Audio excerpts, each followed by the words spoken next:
There, fix that. Good evening, ladies and gentlemen, everyone present tonight. Those of you watching at home, I'd like to welcome everyone to our end of the year business meeting, the Grosse Ile Township Board of Trustees, March 26, 2018. Call the meeting to order at 7:55. We have the entire board present. Let's begin with the Pledge of Allegiance. I pledge allegiance to the flag of the United States of America and to the republic for which it stands, one nation, under God, indivisible, with liberty and justice for all.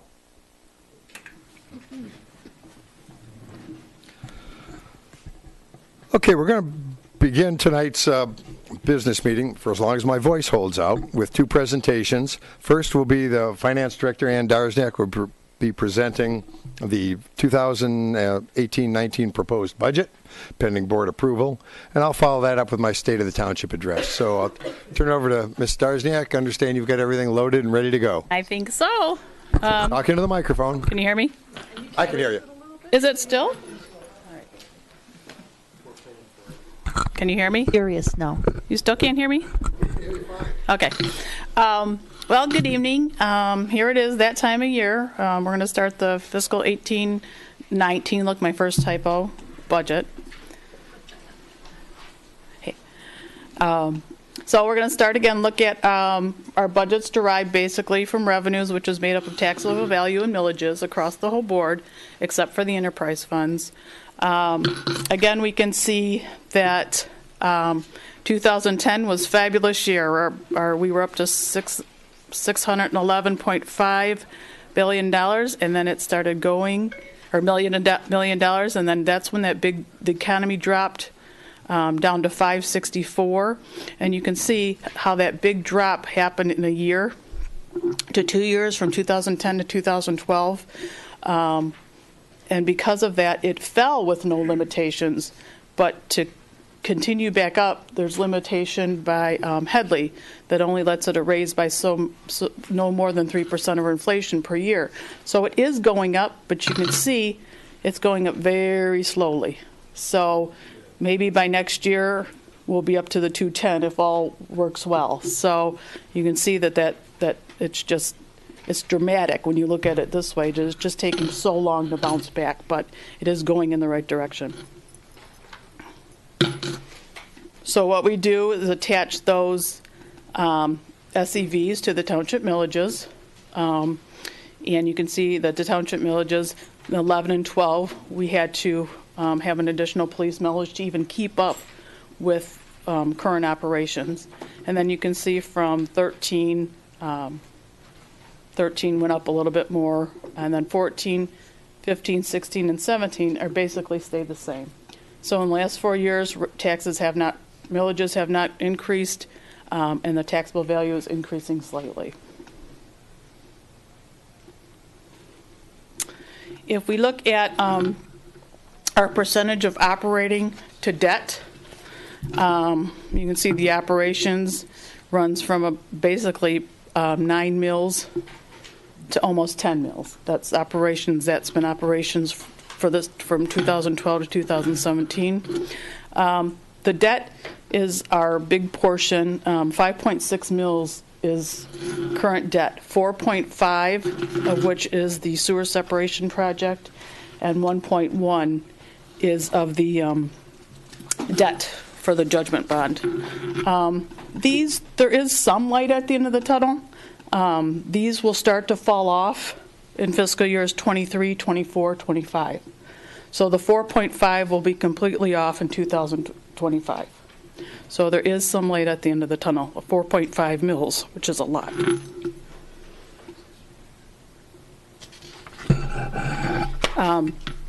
The budget being presented is based up, we do provide service. We are people.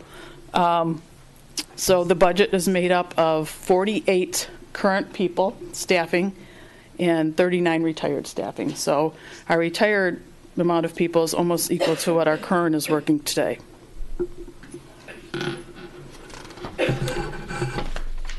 If you look at, a big portion of this is obviously wages and salaries and benefits. If you look at the history over a 20-year period, The average 20-year period raises or increases have been 2.06 for non-union, 2.6 for union, and 2.11 for the police. Over that same period of time, consumer price average is 1.89. So actually the CPA for the current year is 2.13. The raises in this budget are 1.75 for non-union, 0 for union because they're currently in they'll be entering into negotiations, and police is a 1.75 per their contract.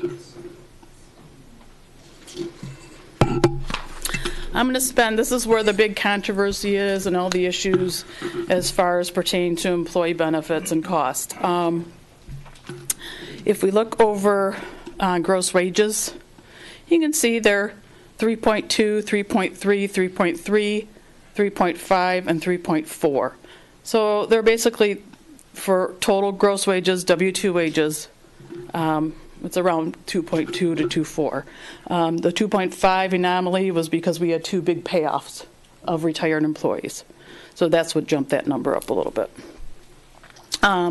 We look at healthcare. Healthcare cost has pretty much been contained. It fluctuates about 3% from the state. What the increase in our healthcare has been fairly stable over the last several years. Industry average is about 15 to 17%, if not higher. Ours ranges about 7 to 10%. So we've actually been doing good in keeping healthcare costs down. But on top of that, we have a healthcare cap allowed by the state. Right now, it goes up about 3%, and anything over that, the employee will pick up. So that's why it's containing healthcare costs are retaining pretty stable. A lot of the healthcare costs be due to the population. You know, someone gets married, someone dies, someone has kids, someone loses kids off their insurance. So it's kind of hard to judge exactly the increase in healthcare just based on the population of the people involved. And if we look at MERS, this is our big, it's out there, you know, these unfunded liabilities. Our current we'll go back to healthcare. Our current healthcare unfunded liability is about $17 million. That was about 3 years ago. We have to do actuary every 3 years. Currently in the process of doing that for our audit. So that would be completed when we file the 331 audit for 18. Yeah, or 17. No, 18. I'm sorry. What year are we in? 331-18. Yep, 331-18. So that'll be filed, and we'll have those numbers available. We did some changes since the last actuarial, so I'm hoping that number drops.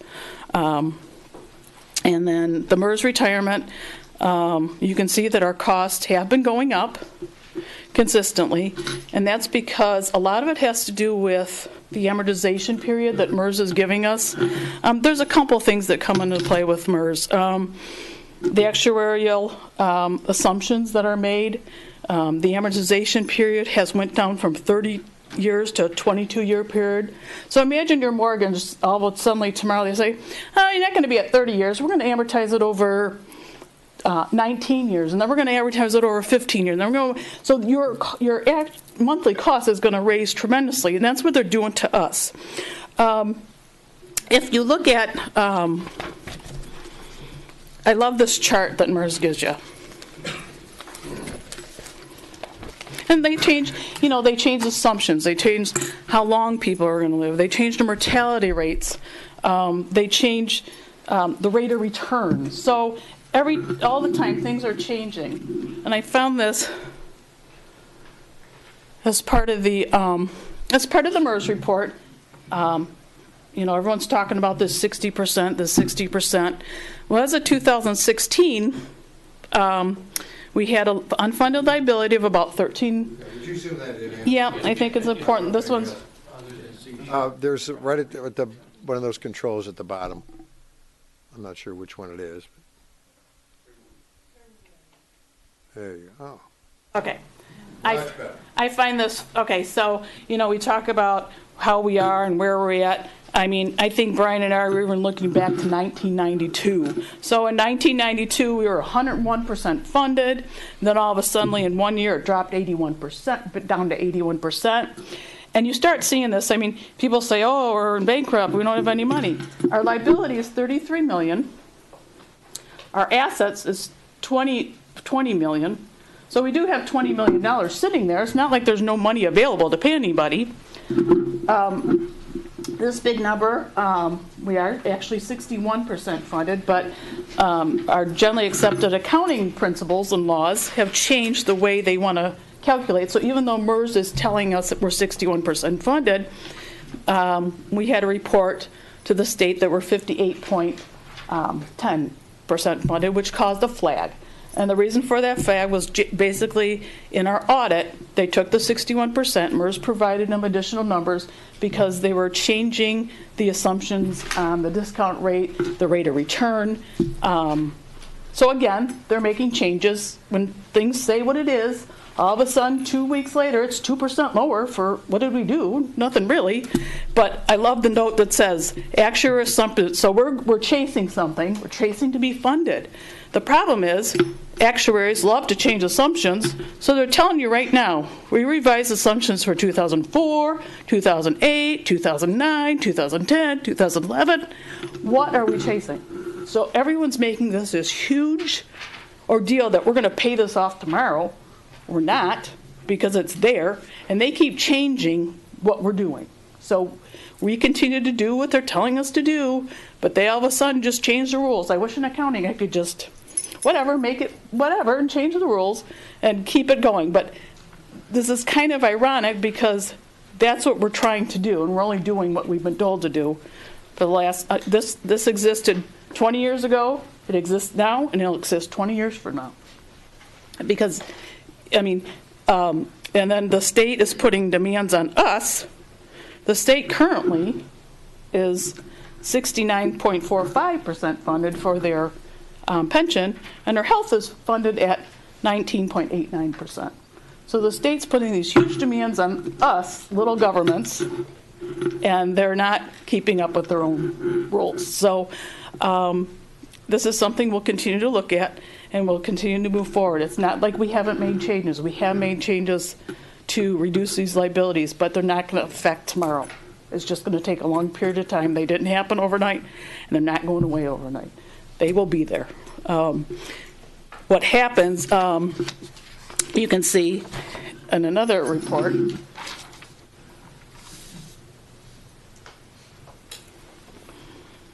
I mean, we're currently the little red line. So, I got to put you back on. Either way, I can do it. Okay. So percent funded, there's a little red line with the blue line. So and eventually, based on their assumptions and based on our payments, we're going to eventually get more than 60% funded, but it's going to be slow over time. And eventually, and once our amortization period is shrunk down to zero, we should be so overfunded because we paid in all this money, and we should be fine. But when does that come? Probably after 2030. So again, these are long-term rains. We're not going to solve the problem today. All we can do is make changes today that will affect tomorrow in a positive light, and that's kind of what we're doing. I hope that gives some insight to show the second chart on there. Our annual contribution is going up to knock that unfunded portion down. We're not just holding static. Right, correct. We're making increased payments to reduce that unfunded report. There are so many variables that go into what is called unfunded. I just defy anyone in this room to try to comprehend it. And that number is good at one moment in time and one moment in time only.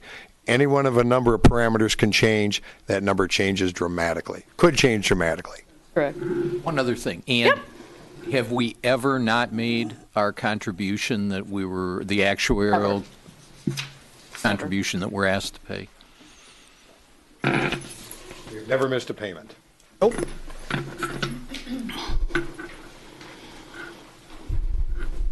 So again, we are paying more in. You can see these numbers, 763, 860, 950, 102, 102. So we are paying more money in to get this unfunded liability down. It's just going to take time. Out of the rest of the budget. Now we'll move on. These are our long-term bonds. So we do have a couple of little outstanding notices in the Recreation Department, just some small equipment type purchases. The Building Authority, this is the Township Hall. So that's coming down. We have special assessment that's about $80,000. And then these are that sewer separation. I told you about the millages. What's left on that is about almost $14 million from $40 million. So it's more than halfway. Yay! And then the Grosedale Trenton Utility, those are all just water and sewer lines. It's about $12 million. Judgment bond was what, again, when I talked about, we have a 1.1 mil out for that. That's about almost $4.5 million. And then just a little capital improvement. So we're down to $32 million. And, whoops. And about 4.5 is budgeted to pay those down this year. Looking at the next line, here's our general fund budget categories. This is all that's all we have to operate our general fund. Property taxes, which makes up obviously the most of it, is almost $3.6 million at 63%. And state shared revenue is $871, which makes up about 15%. And our building department makes up $341,000, or about 6%. And buildings continuing to be viable. I mean, how many houses were you up to this year? Last year? Last year was 14 houses. So we budget 10, so it still seems to be doing well, right? Yep. And this year, we are using no prior year resources to balance this budget. We do have we are projecting a balanced budget for the upcoming year. If we look at general fund uses, again, we're doing $5.7 million. Obviously, again, the biggest portion is the police department, which is almost $3.5 million, or about 61%.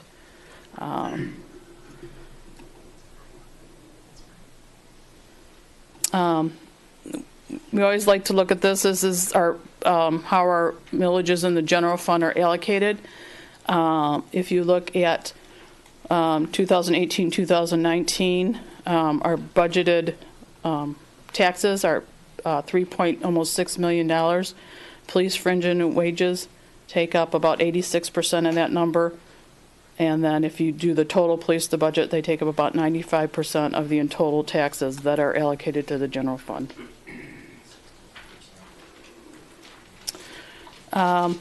If we look at general fund history, this is pretty amazing. If you look over the last 18 years, we say contain expenses, contain expenses. Well, if you look over the last 18 years, our average increase in general fund budget is 1.48%.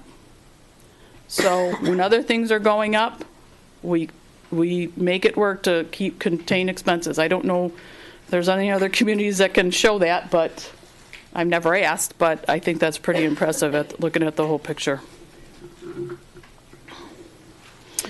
So here we are with our general fund revenue, expenses, and fund balance. So we can see in 2012 our revenues have increased slightly. Our expenditures, have increased slightly. And our fund balance, we'll look at the next page. You can see the detail that the fund balance has lowered in the last couple of years. But this year I plan to have, we'll look at the next page. You'll see the detail. So if you look at the end of 13, we had an overage of $93,000. In 14, we had hundreds of $26,000. The last March of 15 was a deficit of $34,000. And the last two were a little bit bigger years. We had a deficit of $264 and $252. There were some anomalies in there. We had to repair the Township Hall, and we had to update some cable equipment. We put a parking lot in. So for the longest time, we weren't doing repairs because of the revenue dropped so much. We didn't have any ability to do it. So the last couple of years, we decided, you know what, we got to get some of this stuff done. We got to preserve our assets. So let's do some of this, and that's what caused the couple big decreases. The last year when we presented the budget. We budgeted a $230,000 deficit. We had made some adjustments. I feel, coming to an end of the audit year, that number should break fairly close to even. So we took the $230,000 and turned it around. And for 2019, the budget that's being presented, we have balanced it. Revenues increased, tax revenues increased by about $103,000. We also had an increase in state shared revenue of about $50,000, and we increased some internal fees within the departments of about $125,000. So between all those three things, we're getting enough revenue to make our budget balance. The biggest change on the expenditure, we still don't have any major capital projects foreseen in general fund this year. The biggest increase was due to benefits and salaries and benefits. So if we look, people always say, oh, you're making your budget, what do you want it to be? If you look at the past history, our actual and budget expenditures are pretty much, there was an anomaly here. We paid off Water's Edge, and I'm not one for suggesting that the budget be adjusted every time we make, there are other communities at the end of the day, their budget does equal their revenues because they're making budget adjustments throughout the year. I see the budget as a tool, as just a tool to operate under. So these numbers, there were no budget adjustments. So these are, if I'm budgeting, it's actual. It's budgeting. Yes, if there's an anomaly, you can see that anomaly is going to jump out of there. But in the long term, budget revenues and expenditures are pretty fair on. Look at 16 and 17. You couldn't get closer. So we do budget what we feel we're going to spend. We don't over budget. So that's the end of my presentation. And again, to summarize, we are going to, or hopefully, or present a balanced budget this year. Any questions? Thank you, Ann. I'm sure there'll be questions throughout the night, but... And I think you did present a balanced budget. So with that, I guess, if I can find it, I'm sure you've all been waiting for this. My annual report, my State of the Township. Hopefully my voice will hold out for the evening. All right, so this will be my State of the Township for 2018. The Board of Trustees you elected in 2016, now midway through our second year in office. We're establishing our various commissions and committees and doing our best to keep your local government running smoothly, providing you with the services you expect. This annual report serve to present the state of the township, what we, your township staff and elected officials, have accomplished throughout the past year, what we are doing now, and our plans for the immediate future. My mission, this will be my 10th year as your supervisor. My mission remains unchanged from day one, to ensure that the Board of Trustees and the township staff preserve and improve Grosse Ile Township as one of our country's most desirable residential communities. With the support of your Board of Trustees, I will continue to seek and implement every means to develop and market those assets that distinguish Grosse Ile Township as a family's best destination to call home. We're all neighbors and stakeholders, so I'll continue to seek your inputs and advice on how to improve both government performance and our community's appeal. Looking back, it's been another busy year for all of us at Township Hall, keeping Grosse Ile Michigan's best place to live. Our township manager has an extensive list of accomplishments, most not glamorous or exciting, but absolutely necessary for government to function. You'll find them listed in his report. I'll just cover some of the highlights. Proud to introduce our newest members of Township's professional staff. Kim O'Farrell has taken the reins of the Community Recreation Department, working diligently to keep costs contained while improving recreation offerings to our residents. She brings a wealth of experience from her numerous recreation positions in Ohio. Some new faces in our police department, Officer Robert Piazza and Andrew Benson, along with dispatcher Melissa Reardon, have completed probationary periods and are fully qualified members of our force. We also have another police officer and several new firefighters in training. I'll wait till they've completed their training and probationary periods to introduce them. Marjorie Gate has completed her very busy first year in the administration office. She recently completed a very demanding training course and has earned the status Michigan Certified Assessing Officer. Along with her many other responsibilities, she's now better prepared to keep our tax rolls among the most accurate in the state. We completed an extensive repair and restoration to Township Hall. Many of you are aware that this historic structure was built in 1942 as part of Naval Air Station Grosse Ile, making your Township Hall now over 75 years old. While remediating a mold issue, we also discovered leaking walls and windows and a deteriorating foundation. The extent of the repairs greatly exceeded our expectations and our budgeted dollars, forcing us to reach into reserves to cover this unanticipated expense. Acknowledging that, I'm sure we all agree it would have been irresponsible to allow the building to further deteriorate, leave a huge liability for future generations. Bridge inspection standards from the federal level on down have become more stringent, and Grosse Ile has lots of bridges. We were somewhat surprised by Wayne County's sudden interest in the Grosse Ile Parkway Bridge, what many of you erroneously refer to as the Free Bridge. We were all aware of its somewhat undulating surface, but now we know why. Some of the original support piers from the railroad era have noticeably settled after 140 years of service. We had several meetings with Wayne County Department of Public Services working towards a repair and maintenance program to keep the bridge in service indefinitely. I've been advised to expect the report this spring. The Swan Island Bridge, at 130 years old, was also discovered to be deteriorating with an immediate reduction in weight capacity. Your township staff and school board made immediate changes to operations in order to ensure services would continue uninterrupted while the county began repairs. Did you know that until 1923, this bridge was actually part of the Belle Isle Bridge? The East River Road water main replacement project was an unparalleled success. The project was completed using directional drilling for the most part, causing minimal disruption to the adjacent residents. The new 12-inch high-density polyethylene water main is virtually indestructible, will provide reliable water for household use and fire suppression for at least the next century, probably a lot longer. We received tentative good news as to the disposition of the McLeod Detroit Steel Company site across the channel in the cities of Riverview and Trenton. Developers made a purchase offer that was accepted by the city of Trenton with the stipulation that the decaying structure would be demolished and removed within 24 months. The elimination of that eyesore will certainly improve all of our communities, but we'll wait for results before we celebrate its departure. My thanks to the Nature and Land Conservancy. Through their stewardship, the Gibraltar Bay Unit of the International Wildlife Refuge is open daily.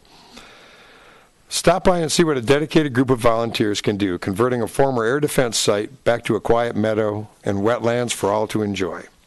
And Island Fest 2017 was the best ever. Great planning and participation, along with perfect weather, resulted in a community festival we should all be very proud of. Yes, traffic was a bit hectic, especially after the spectacular fireworks show, but our police and police reserves got everyone, residents and visitors alike, in and out safely for a truly memorable weekend. And finally, thank you for renewing the police millage. Keep reading to learn why this is so important. So at the moment, I'll begin with the latest news. Grosse Ile Township was once again named Michigan's safest community. National Council for Home Safety and Security just released their findings for 2018. I hope none of us ever takes this status for granted. We are all responsible for this status, from supporting our police force and the entire public safety team to looking after our neighbors and neighborhoods. Well done, everyone. At the time this report is published, Wayne County should have completed its final inspection to the Parkway Bridge. With the inspection report completed, the county will be able to seek proposals to repair the bridge, return it to its designed weight limits. Do not expect a new bridge or significant improvements to the existing bridge, just a return to the safe, functional bridge that has served our community since 1932. We are working closely with the county to ensure the disruptions and potential closures are minimal, but there will be impacts on bridge access, so please plan accordingly. Thanks to the tireless effort of our staff and your board, we have balanced this year's budget and expect next year's to balance also. Finance have been the focus of most of my waking moments for the past several months, researching why we, and most of Michigan communities, are so short on revenues. I've been pressing and, to some extent, educating the state legislature on our situation and possible remedies.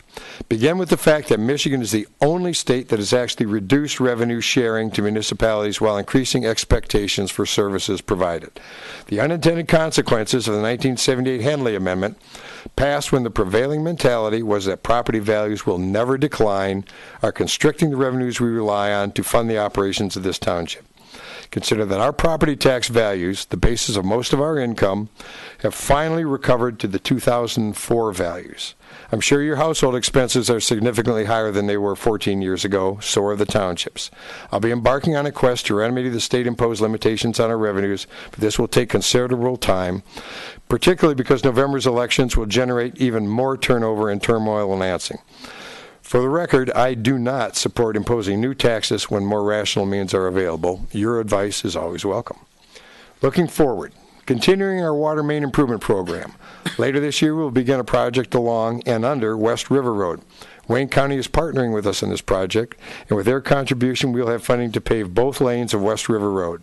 The new water main will ensure you have reliable water to your homes and pressurized water is available for fire suppression if needed. Plus, we get a road repaired. Look for new developments on Macomb Street. Angela Secaucus, our downtown Development Authority Director, has new businesses opening soon and has revealed some of the exciting activities she is planning. Expect to spend more time on Macomb this summer. In April, I'll be off to Michigan Townships Association Conference. These professional retreats give me the opportunity to learn from my fellow supervisors and the MTA instructors so I can do a better job for you. As I stated earlier, I'm on a quest to improve the municipal financing throughout the state. This would be an excellent place to start, and I truly hope other members of the board, township staff will join me in formulating solutions. Continuing with our finances, some in our community are demanding cuts to service and staff under the mantra of fiscal responsibility and would have you believe our township is heading towards bankruptcy. Nothing could be further from the truth. Few have even a conceptual knowledge of how municipal financing is forced to operate with the rules changing almost faster than the ink can dry. Our finance director and I continuously demand answers and explanations from the experts and the regulators so we can keep our house in order. Our township, yours and mine, is well managed and officially operated with limited resources and minimal staff. While some may disagree, I'm convinced we cannot cut our way to prosperity. You, my fellow residents, have done your part. You've improved your neighborhoods and increased property values accordingly. We must now find a way to correct the absolute mess that is municipal financing in Michigan. I'm confident solutions exist. We just need to discover them. So working together, we can and will make Grosse Ile an even more desirable place to live, work, and play. A good friend of me reminded me that if you're lucky enough to live on Grosse Ile, you're lucky enough. We should all be optimistic about our future, so I'll close by asking once more, we continue to make this the community we want for our friends to discover and join us, the community we're all proud to call home, and the community we want to leave for our children and grandchildren. Thank you again for your confidence, your support, and your participation. With my best wishes, and thanks for listening. And that is the last of tonight's presentations. At this time, I'll entertain additions or amendments to tonight's agenda items. Mr. Nelson, this would be a good time for you, too. Add number 7 to action items? Yes, to add. I would like to make a motion to add action item number 7, the proposed motion or action based on the recommendation of the Community Recreation Commission to approve the appointments to the Community Recreation Commission. Kevin Naso, term 2000. We'll get that. Just. Oh, I got to get a second. Second. Mr. Buddy is second. I Okay, always forget that. Move by Trustee Nelson, second by Trustee Budney. All right. I guess I can. To add the new members to the Community Rec Commission. I guess I can get Any discussion among the board? impeached. You got it, Jim. Okay. Any discussion among the board? Just the motion to add it to the agenda. Yeah, we haven't. We'll vote on it when it hits. All right. Get to that point. Okay, those in favor of adding it, action item 7, the new members of the Community Rec Commission, please signify by saying aye. Aye. Opposed? None offered? Other additions, deletions to tonight's agenda? Mr. Supervisor. Mr. Budney? Yes, I would like to make an adjustment to action item number 4, which is the non-union management wage chart that we're going to be asked to vote on. There's actually two issues involved on that wage chart, and right now, the way it's set up, we're going to be voting once for two separate issues. I'd like to, I don't think we need a new action item, but just have an A and a B, if possible, so that we can vote on each issue separately. We have a motion. I'll second it. Okay, moved by Trustee Buddy, seconded by Trustee Bletcher. Any further discussion? And what it is we have the 1.75 across the board raise for the non-union employees, which is one thing, and then we also have a $5,000 increase in one of the employees' wages, which is the second item, and I just think we should should vote on those separately. Again, it was presented to us as a single item, so if the board wants to split it, they can. I don't see the need to do that, but however the board feels. Any other discussion? Well, I think this is going to be close, so I'll just go with the roll call left to right. Mr. Malvesto? I'm for Mr. Buddy's. I'll give you an aye. Mr. Buddy, I'm going to assume you're an aye. Thank you. Mr. Treasurer? Nope. Is a nay. Supervisor, nay. Madam Clerk? Nay. Mr. Nelson? Nay. And Mr. Bletcher, I assume you're going to stay with your aye, but Aye. I've got to vote at 4-3, so the action item will stay the same as presented on the original action. Other additions, deletions to tonight's agenda? Okay, if none offered, those in favor of approving the agenda as amended, please signify by saying aye. Aye. Aye. Opposed? The agenda stands as amended. Now, we'll move on to public comment for tonight's agenda items on the amended agenda.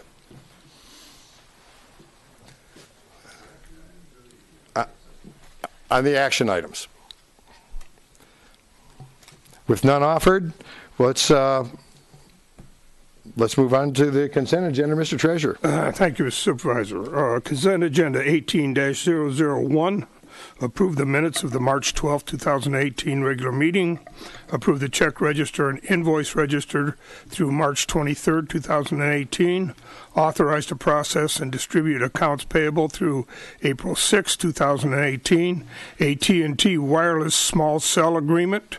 Island Fest fireworks contract and fire marshal approval. Commission and committee appointments and reappointments. Approval of the 2018 and 19 Township Board meeting schedule. Adoption of the bylaws of Robert's Rules of Order 10th edition and Robert's Rules of Order newly revised brief. Support. Okay, moved by Treasurer Vanoss, seconded by Trustee Budney on the consent agenda as read into the record. Comment, question among the board. Just one quick. Mr. Budney. Deputy Clerk, could you make sure that all the board members have copies of those Robert rules, please? If you, thank you. Microphone. Short version copies will be available to all board members. Other questions, comments on tonight's? Yes, Madam Clerk. Just one quick one. And I already know the answer to this question, but we always include the check and invoice registers. I know that every board member receives a copy of those with every board packet, correct? Is this information also publicly available for review in the office? Oh, review, yeah. Yep.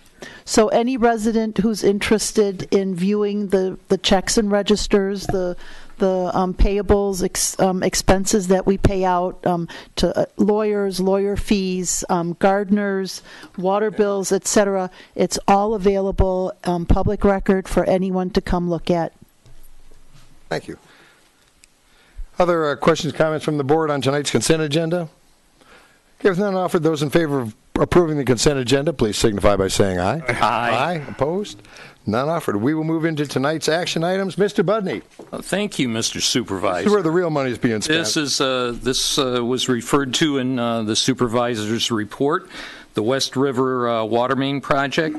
I have motion to to approve the award of the bid of the West River water main replacement and pavement resurfacing project from Groseal Parkway to Church Road, project number GI 621, to Bidigair Contractors in the amount of $4,131,246,000, subject to the Wayne County written participation. Support. Okay, moved by Trustee Budney, seconded by Treasurer Van Oss. And I assume for the history purpose, you're going to turn it over to... Well, I'm going to, Lorinda is here to help, but I will make a stab at it. Go ahead. The project's been on a water capital improvement plan since 2009. The existing water main consists of 6-inch and 8-inch cast iron pipes dating back over 80 years. The water main replacement project consists of installing approximately 9,250 lineal feet of 12-inch diameter fusible PVC pipe, bidirectional drilling method, and removal and replacement of the easterly lane of payment. The project also includes installing approximately 2,400 lineal feet of 12-inch and 8-inch diameter PVC sanitary sewer using the excavation method.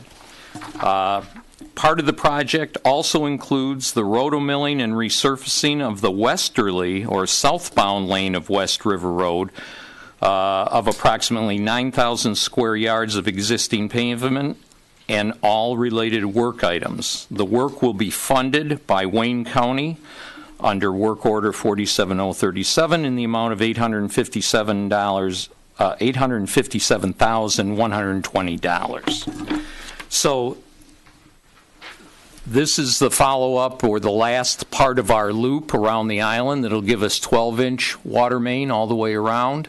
Good for the residents and their water pressure, good for the fire department and the water pressure that they need.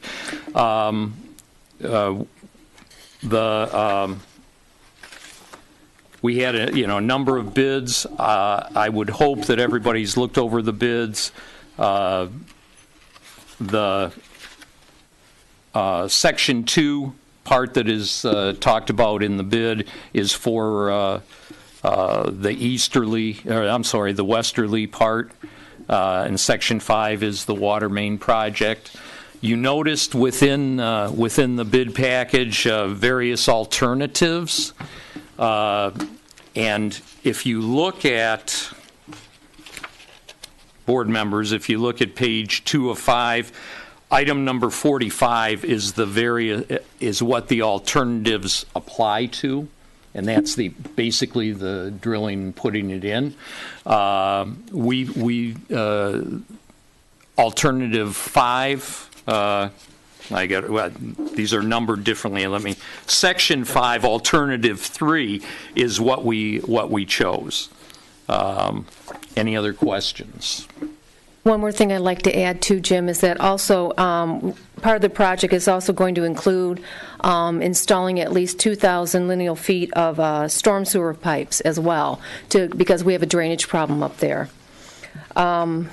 Also, I wanted to let everybody know that we're going to be holding a public informational meeting April the 10th at our DPS meeting at 7 o'clock. There will be letters being sent out to the residents in the affected area. So hopefully we'll have a room full of people here. You hope. Question, if I may. Yes. Mr. Black. The township's experience with the contractors, have we worked with these companies before? With this company? With this company, Bidigair, I think it was a sewer project, and I don't remember the year it was, but they did help us on one project.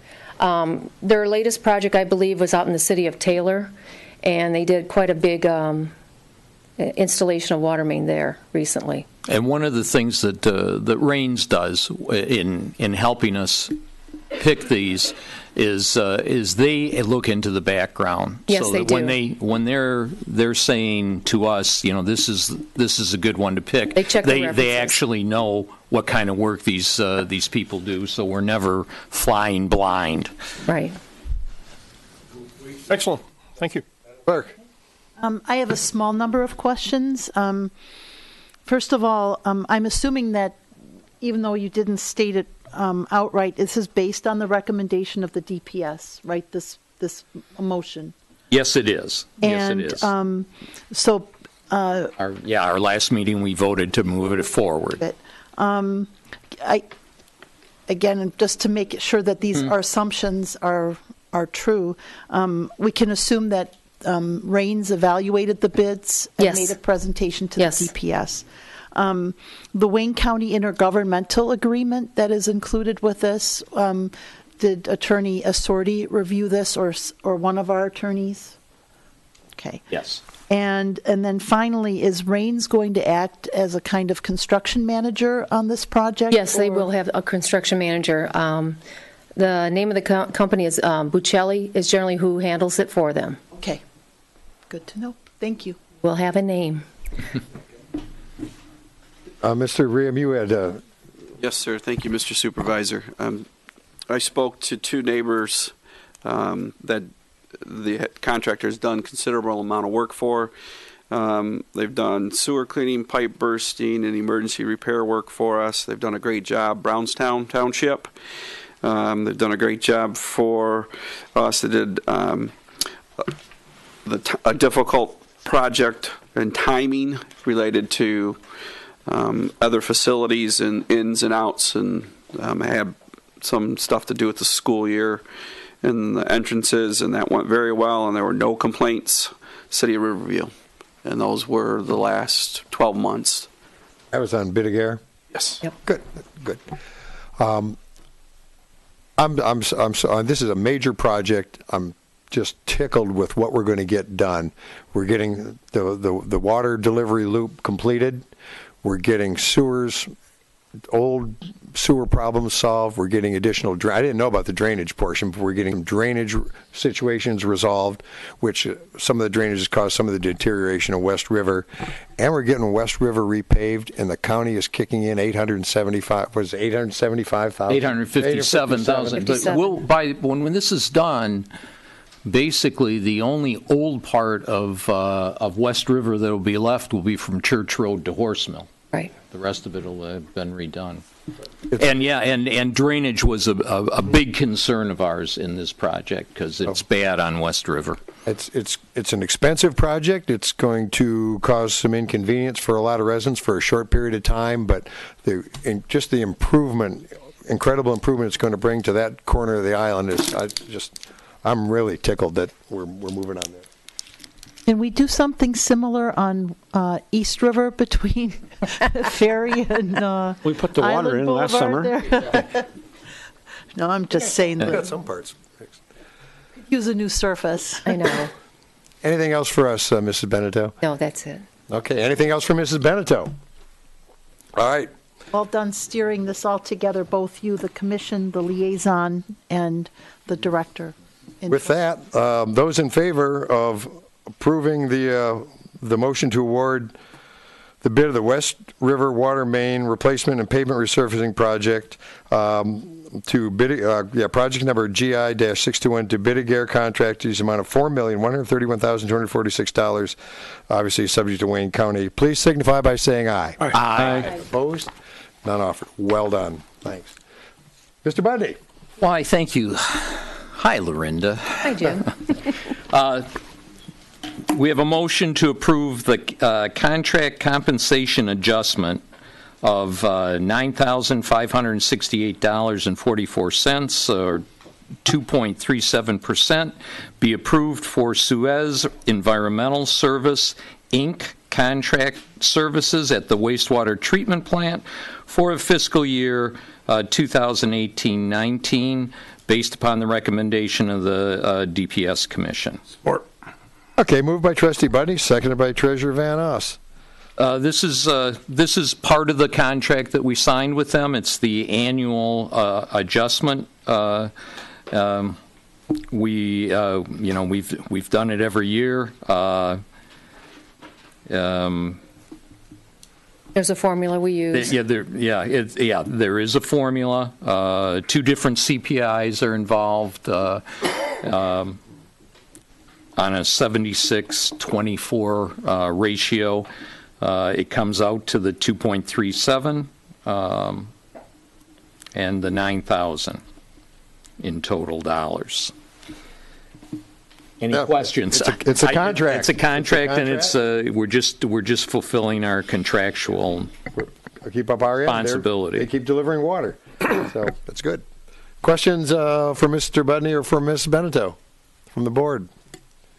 None offered. Those in favor of approving the contract compensation adjustment of $9,568.44, or a 2.37% increase, be approved for Suez Environmental Services Incorporated, contract services to wastewater treatment plant for fiscal year 2018-19, based on recommendation of the DPS Commission. Those in favor, please signify by saying aye. Aye. Aye. Opposed? That passes. Thank you, Mr. Budney. Thank you, Ms. Beneteau. Oh, now it's my turn. Okay, tonight's budget was just presented. And I move that the Grosse Township Board of Trustees adopt the fiscal year ending 2019 combined township budget, effective April 1st, 2018 through March 31st, 2019. Support. I give it to the treasurer. He was fastest. But moved by the supervisor, seconded by the treasurer. Further discussion among the board. Mr. Budney. I would just want to say that the budget does have some issues in it that we do not all agree with. However, the passing of the budget doesn't mean those issues are necessarily going to go into effect. That'll be a separate discussion, and that's all I have to say. Other comments, Mr. Treasurer? Yeah, I just would like to thank Ann for all the hard work. I know you've diligently processed it. I'd like to thank the board for the hours that they spent formulating this thing that Brian put together. We all sat into a lot of sessions. I think it's a good budget, and I'm pleased to be a part of it. Thank you, Mr. Treasurer. Other comments from the board? I'd like to Mr. also Nelson? thank Ann for all that she did. It was my second time through it. This year I really understood it, so that's a good thing. And the fact that it's balanced is wonderful. Now, I may not agree with how it was balanced, but at least it's balanced and the taxpayers are not being taxed any additional dollars. Thank you. Thank you, Mr. Nelson. Further comments? I'll just wrap it up. Ms. Darzniak put up with a lot of my time annoying her, trying to get these last little explanations and these last few dollars, and what did we spend on this last year or the year before? This morning we were going back to 1991, checking on MERS contributions. The research we've done with MERS on our pension liabilities, looking at opportunities for health care liabilities, getting our arms around the knowns and the unknowns in the future, the knowns and the unknowns of today. But we've got a good working budget. As of right now, it's our plan to start fiscal year 2018-19. When the board sees an amendment that needs to be brought up, if something needs to be done differently, we'll get to put our heads together. If we have to amend it, we'll amend it. But for right now, we've got a plan to go forward with, and I'm hoping it'll pass shortly. Other comments from the board? None offered? Those in favor? This doesn't require a roll call, does it? Those in favor of approving the budget, the fiscal year budget ending 2019, combined township budget effective April 1st, 2018 through March 31st, 2019, please signify by saying aye. Aye. Aye. Opposed? None offered? Pardon? Oh, Nay. We did. And a nay from Mr. Malvesto. With that, the budget passes, and we can start paying the bills next week. Let's see. Next item. I will introduce this also. Move that we adjust the non-union employees' wages for the fiscal year 2018-19 in accordance with the proposed non-union wage adjustment chart dated March 26, 2018, which includes a 1.75 cost of living adjustment, and as Mr. Budney pointed out, it also does include a $5,000 adjustment for our DDA director. Or Okay, moved by the supervisor, seconded by Treasurer Van Oss. And the background, I'll just read it. A 1.75 cost of living adjustment is the budgeted amount and is consistent with the discussions at the board level during the budget preparation process. A 1.75% increase is also afforded to the officers and dispatch in the police contract. The TPOAM members are subject to an upcoming contract negotiation. The DDA director position includes a 5,000 market adjustment as recommended by the Downtown Development Authority, supported by the Township Supervisor and the manager. The recreation director position is subject to a review schedule negotiated at time of hire. The Bureau of Labor Statistics CBI for the Detroit, Ann Arbor, Flint area is 2.13 over the past year. So to expand on that, the CPI, the inflation, the cost of living increase for this area has been computed to 2.13, and we're requesting the board approve a 1.75 cost of living adjustment for the non-union employees. The union employees are all controlled by contract. This is controlled by the board, and it's like last year we based it on the CPI, which was 1.58. This year we're going less than CPI. Overall, the general fund increased. Well, the CPI for this area is 2.13, and our general fund increased by 1.1%. I think we've got costs under control, and I think a 1.75 cost of living adjustment keeps good employees working hard to keep our other costs down. So, that's my commentary. Any other comments from the board? Brian, there's concern out there that the number $17,072.78 is just the wage increase, and that going forward it's going to raise those people's base salaries, and so eventually it's going to cost us more money with MERS. It will. It will. Their final average compensation will be higher when at retirement time. I just wanted it out there so everybody understands. I guess, Godan, could you compute that sometime for me, or can't you, with what the MERS increase and all that stuff? Other associated costs with that number? The two associated costs will be, obviously, I can't do the actuarial from here on out, but on an annual period, you'll have FICA at 7.65%, and then you'll have the MERS, which is the multiplier, 2.25%. So, in total, I did do those. I don't know if I have them, but it's probably another $1,800 between both of those. Okay. Yeah. But that's a number we know now. We don't know how long people are going to stay on board, how long before they retire. Those are we have the known unknowns, and those are the unknown unknowns at this point. Mm-hmm. Okay. So, thank you. But my position has been we're kind of at a minimum staff. I don't say we're kind of. I think we're at an absolute minimum staff. I wish we had another person or two. We could keep the community development open through the lunch hour, but Lorinda says she's got the contractors trained. They call first. So I guess that's working in the clerk's office. Brian stays, or Sharon is there to keep that service open. I'll try to cover for Margie or Dale if no one else. We can't cut much more without seriously cutting services. I'm happy with our employees, and I don't get complaints from the residents. So if residents are unhappy, hopefully they would let me know about it, or their other favorite trustees. We all had groups of friends throughout the island, and they're happy with the services. I want to keep our employees willing to work hard and show up every day. All my local readings, again, I try to learn as much as I can so I can be the best supervisor I can be. I hope I'm doing a good job. Good municipal employees are hard to find.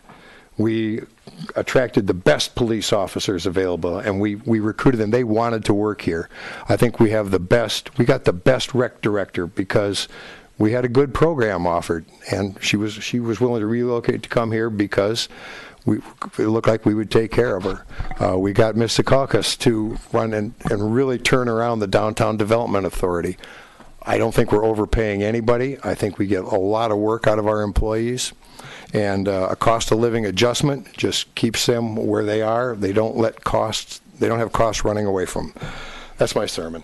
Other comments, Mrs. O'Connor? Bail me out so I don't have to talk. Well, here I go. I think once a resident called me a windbag. That's quite a while ago. So today, something special happened that I think I want to share with you. I've actually flew over Grosse Ile. And looking out the window of the Delta jet, a gentleman was saying, "Oh, there's like an island down there," and I'm like, "What? That's Grosse Ile. That's my community." And I found myself bursting with pride. Oh my gosh, that green roof is the elementary school, and that's our main street, and we've got a canal that splits, and we've got islands, and so celebrate our community. We all know what a special place this is. And obviously, we're an island, right? I mean, we know that, but a lot of other people don't know that.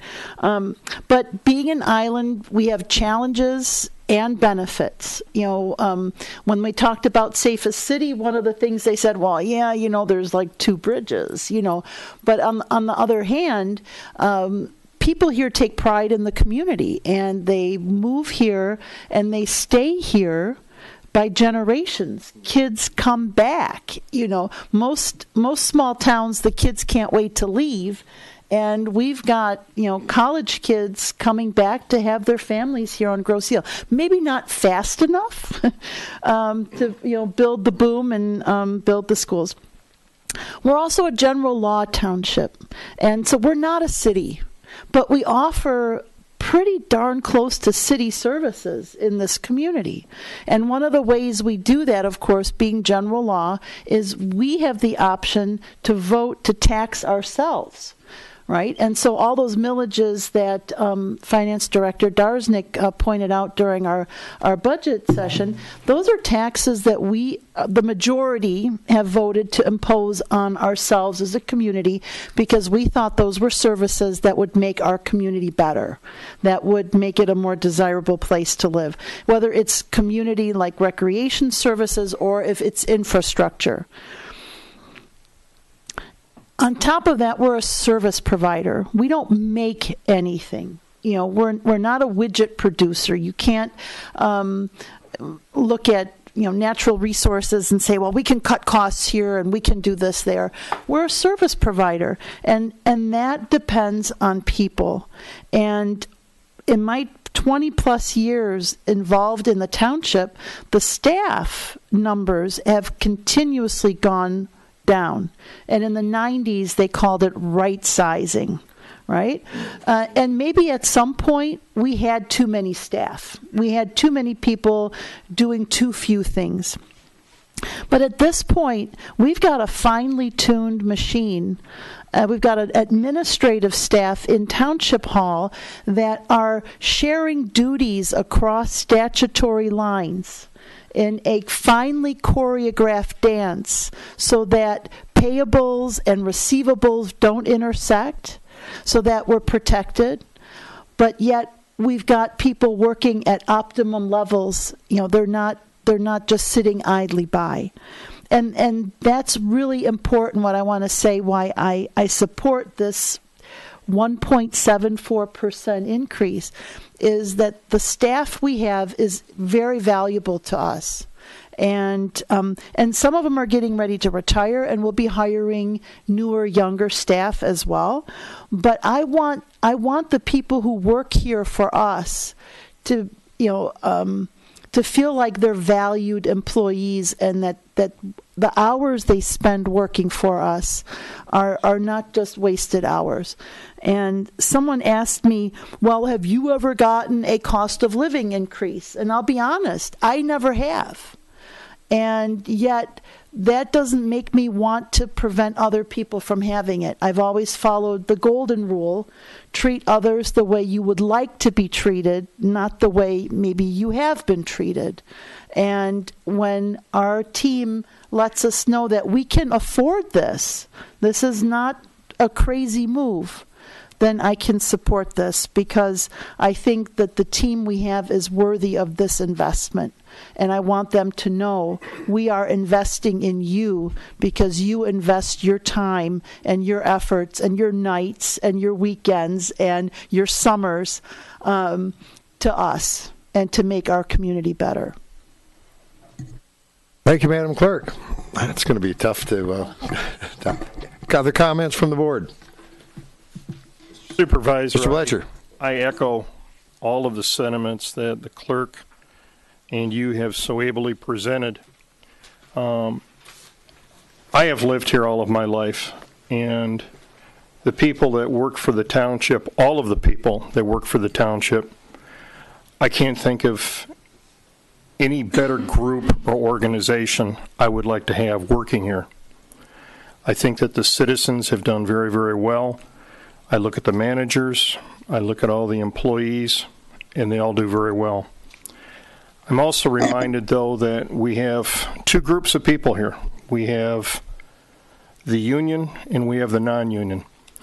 And the Township Board, 2 months ago, in its decision regarding negotiations with TPOAM, decided that we would start out with and would bargain at a 0% raise for that bargaining unit. I am very, very much unable to treat those two units differently.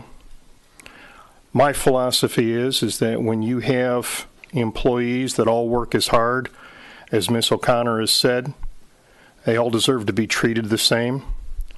I cannot support a 175 raise at this point. I cannot support the motion without looking at and considering all the other people that work at the township. I cannot come in here next Monday or the following Monday and look at those people and see two different classes, the haves and the have-nots. A 1.75% raise for our salaried people is a significant dollar amount. A 0% raise for our TPOAM, as we have instructed Dale and Ann to proceed with, to me is just, in my mind, inappropriate. I cannot go out and say I'm going to treat some people differently than I would others. They all come here, they all work very hard, they all bring very definite positive attitude to work. I do not have a problem reviewing this later in the budget year to see what happens with TPOAM, and I would be prepared to treat TPOAM in salary and TPOAM the same. I am not prepared to single out and pit management against the union or the union and say you're worth a 0% raise on a COLA, but we're going to do a 1.75% for salary. I just don't believe that that's fair. So I would vote no. Okay, well, we'll call for the vote shortly, but thank you, Mr. Pledger. Other comments? I have a question. Madam Clerk. Go ahead. No, you chimed in first. So. Yeah. Well, I just have a question based on what Trustee Bletcher just said. Have we completed the negotiations, Dale? No. We haven't started. And with all due respect, does one start a negotiation by announcing the goal publicly? And do we end up at that? Do we all end up at what we announce publicly?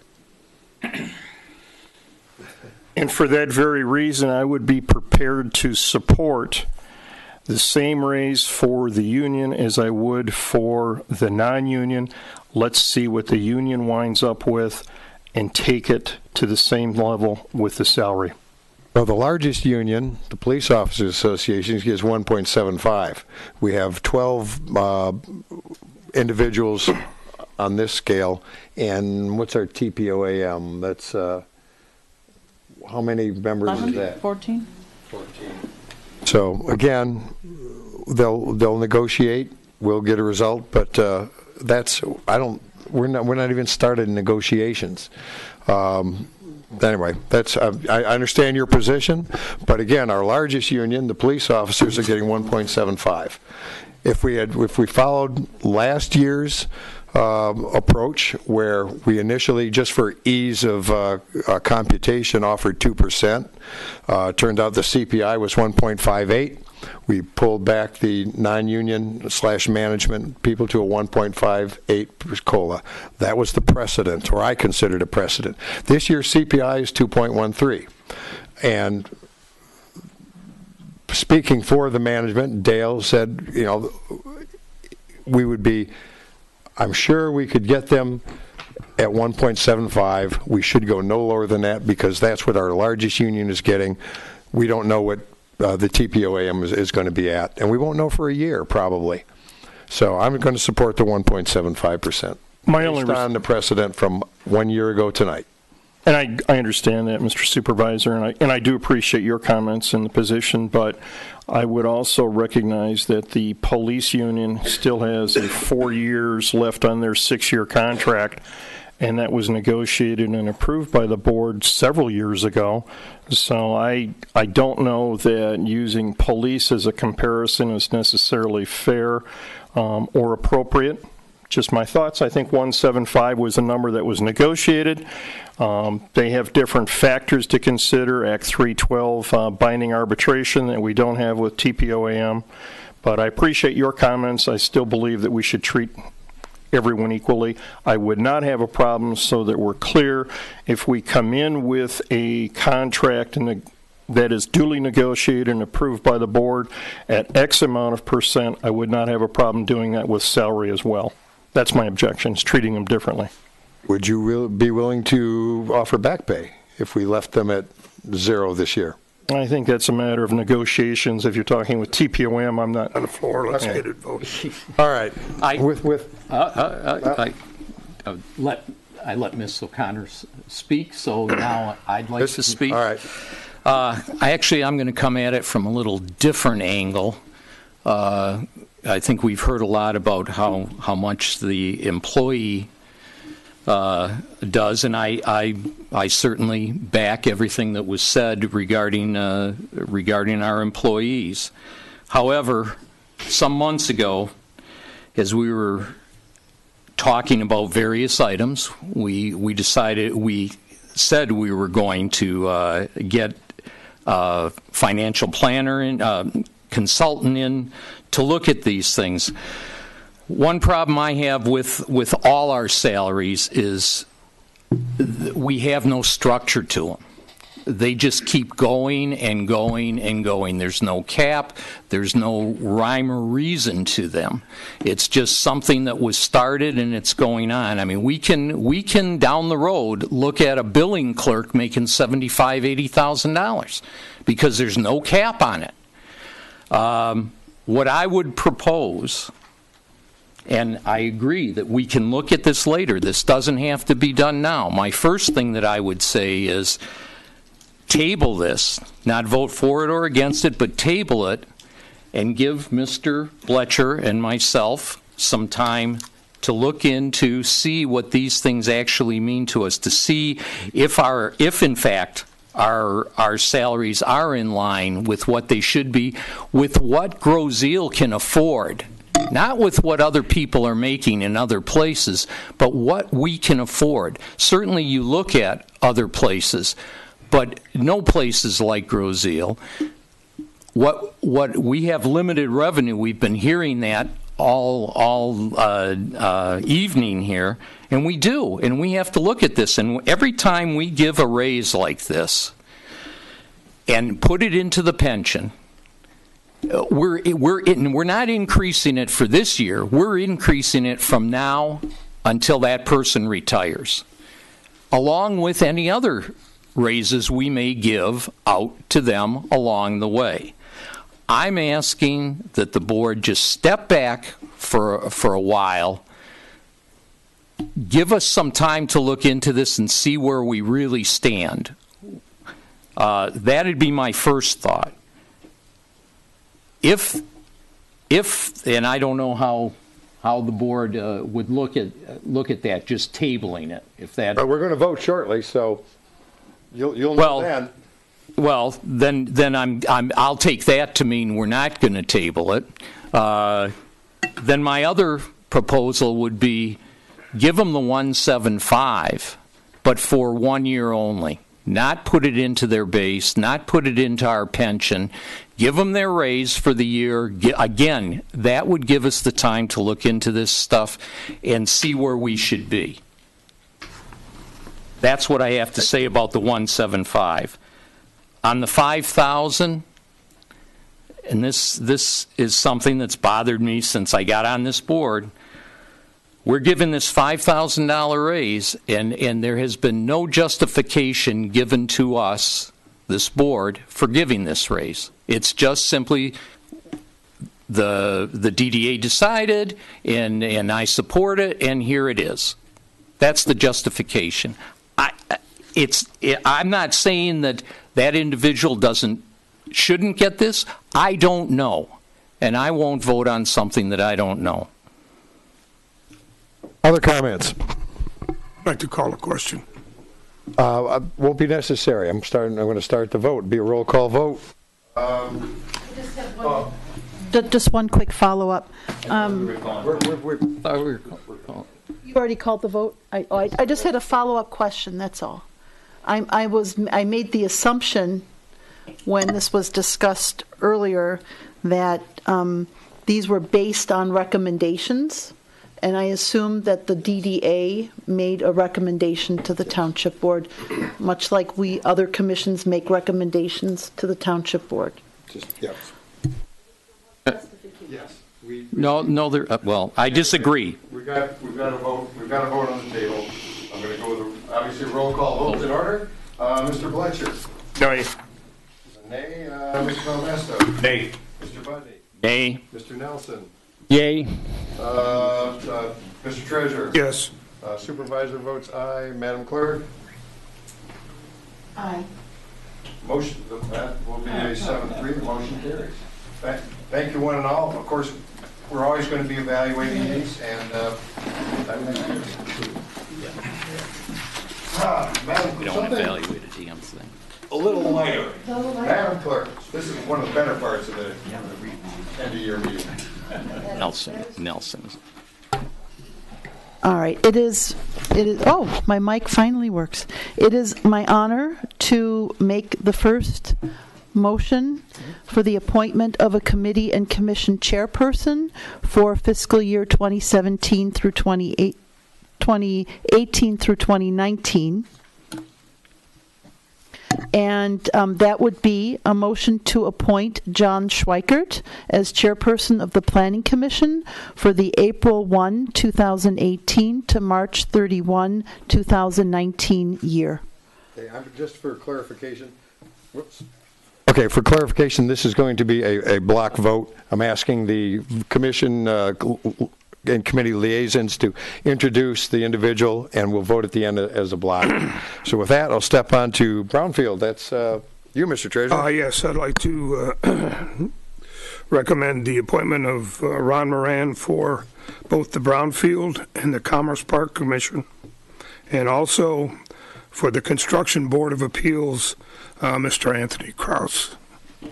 Okay, that'll cover three of them. Very good. Public Service, Mr. Buddy. Well, I would like to have a motion to appoint William Kostick as chair for the Public Service Commission, and Mr. James Bittinger as chair for the Zoning Board of Appeals, and Mr. Klunder for the Municipal Ordinance Violation Bureau.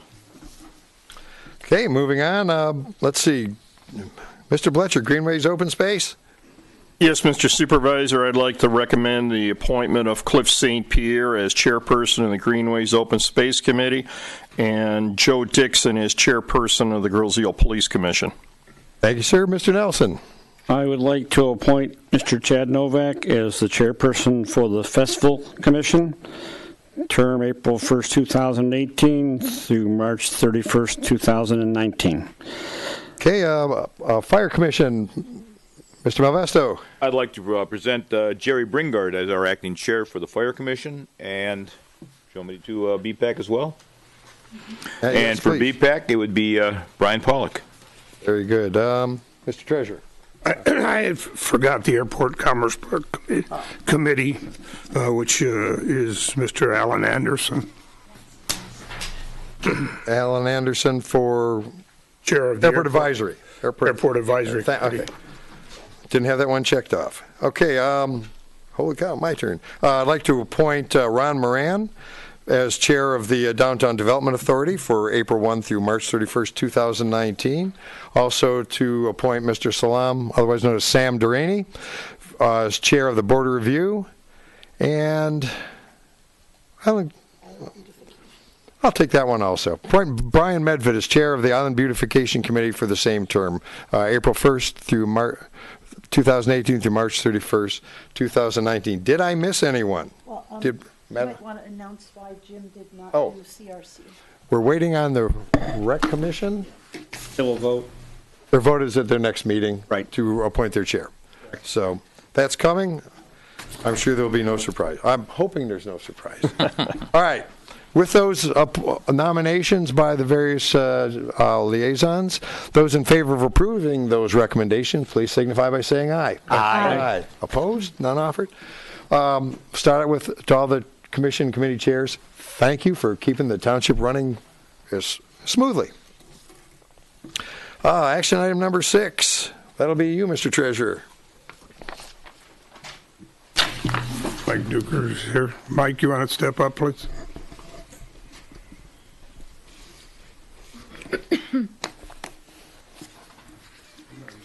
Got this in my packet. Here you go. Here it is, yeah. Want me to read it? I'd like to make the recommendation, based on the recommendation of the Grosse Ile Airport Commission, Commerce Park Commission, and the Commerce Park Manager, Grosse Ile Township hereby authorizes the purchase of a 2018 Ford F-150 based on the Michigan bid program of $28,743 submitted by Gorno Ford.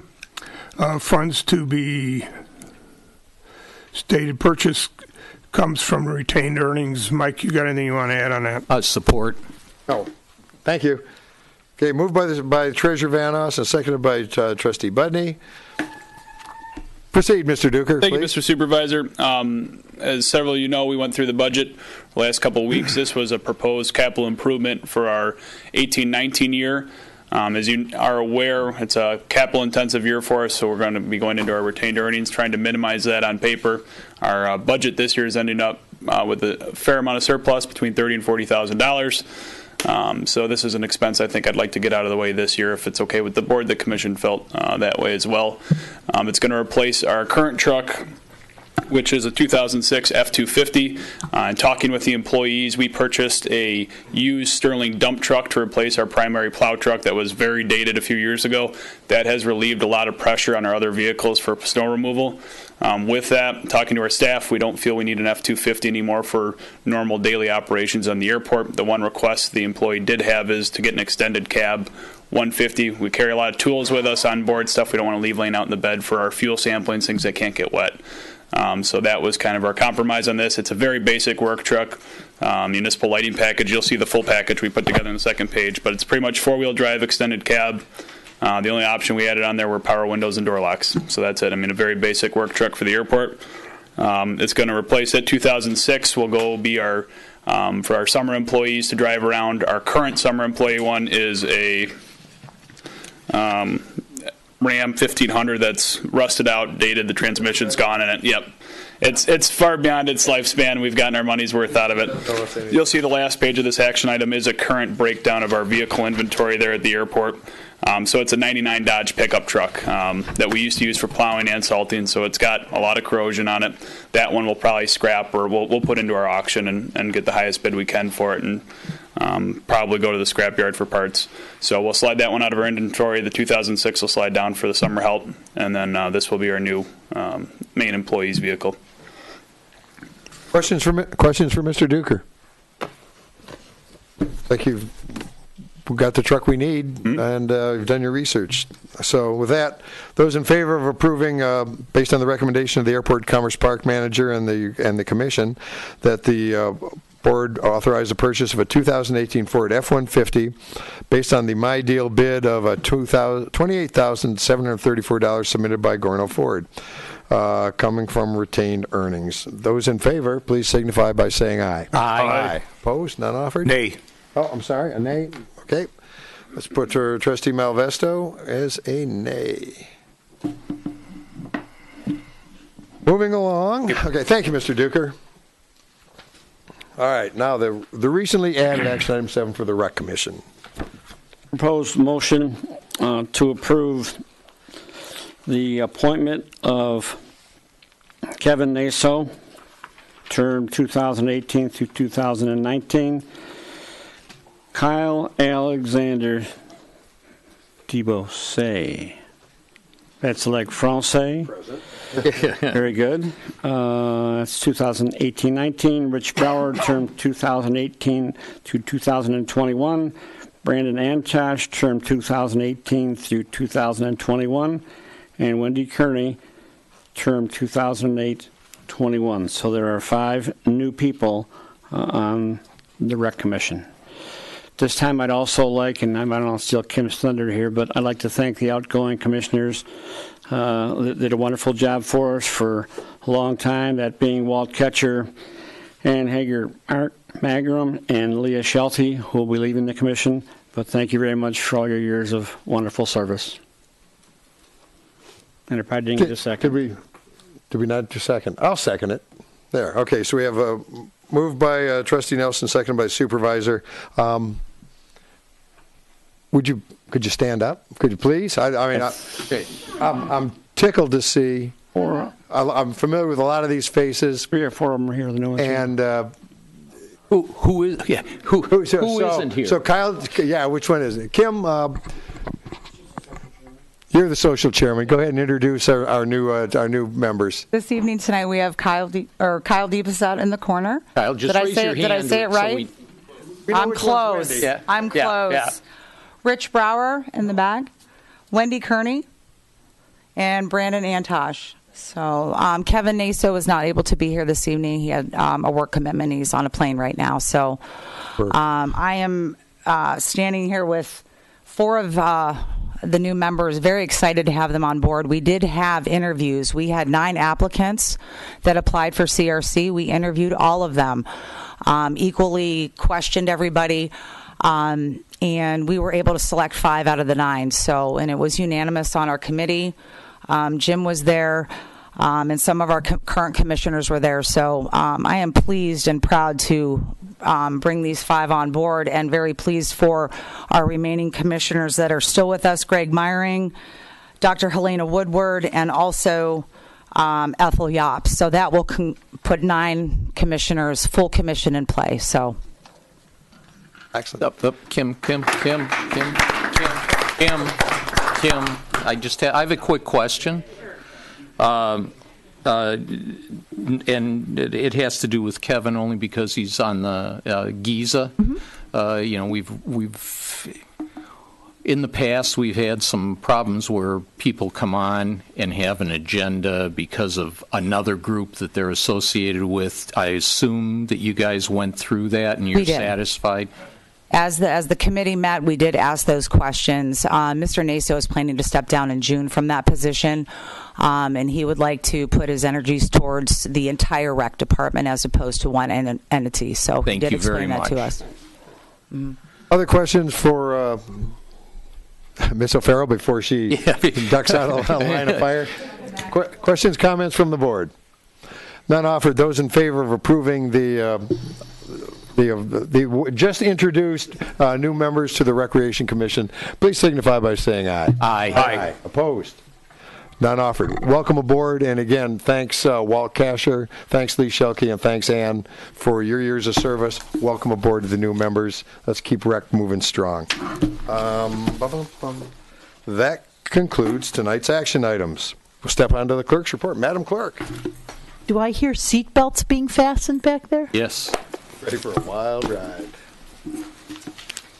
Well, thank you, ladies and gentlemen, for giving me another opportunity to praise the clerk's office. It's a tiny department that does a big job. I like to say we actually have more retired employees than we have active employees. As an elected township official, my duties are part-time. And all the statutory duties of the elected clerk have been, as they are for the treasurer, delegated to the clerk's office manager, who also serves as the deputy clerk. Some of the accomplishments of this team I would like to outline for you. Sharon Gray is our office manager and my deputy clerk. She has served in this capacity almost as long as I've been the elected clerk, over 20 years. She knows this job inside and out, and has led us through some tough times with grace. And we have a election coordinator and records assistant, Brian Friel, who's not here tonight, but who's in the office every day. And Sharon and Brian do take their lunch hour in the office so that somebody is always there to handle resident questions. We can't really talk to contractors and have them understand that we're going to be closed during their lunch hour. And lunch hour is when a lot of people like me come to Township Hall to get business done. We also have a long-time, part-time seasonal clerical helper named Gail Hager, and who has been instrumental over the years in putting together our bundles of clerical joy for the poll inspectors on Election Day. And of course, we have quite a team of poll inspectors, election workers, and they do training every year. They put in 1 or 2 very long days. It's a stressful thing to volunteer for, and yet we have a very good track record.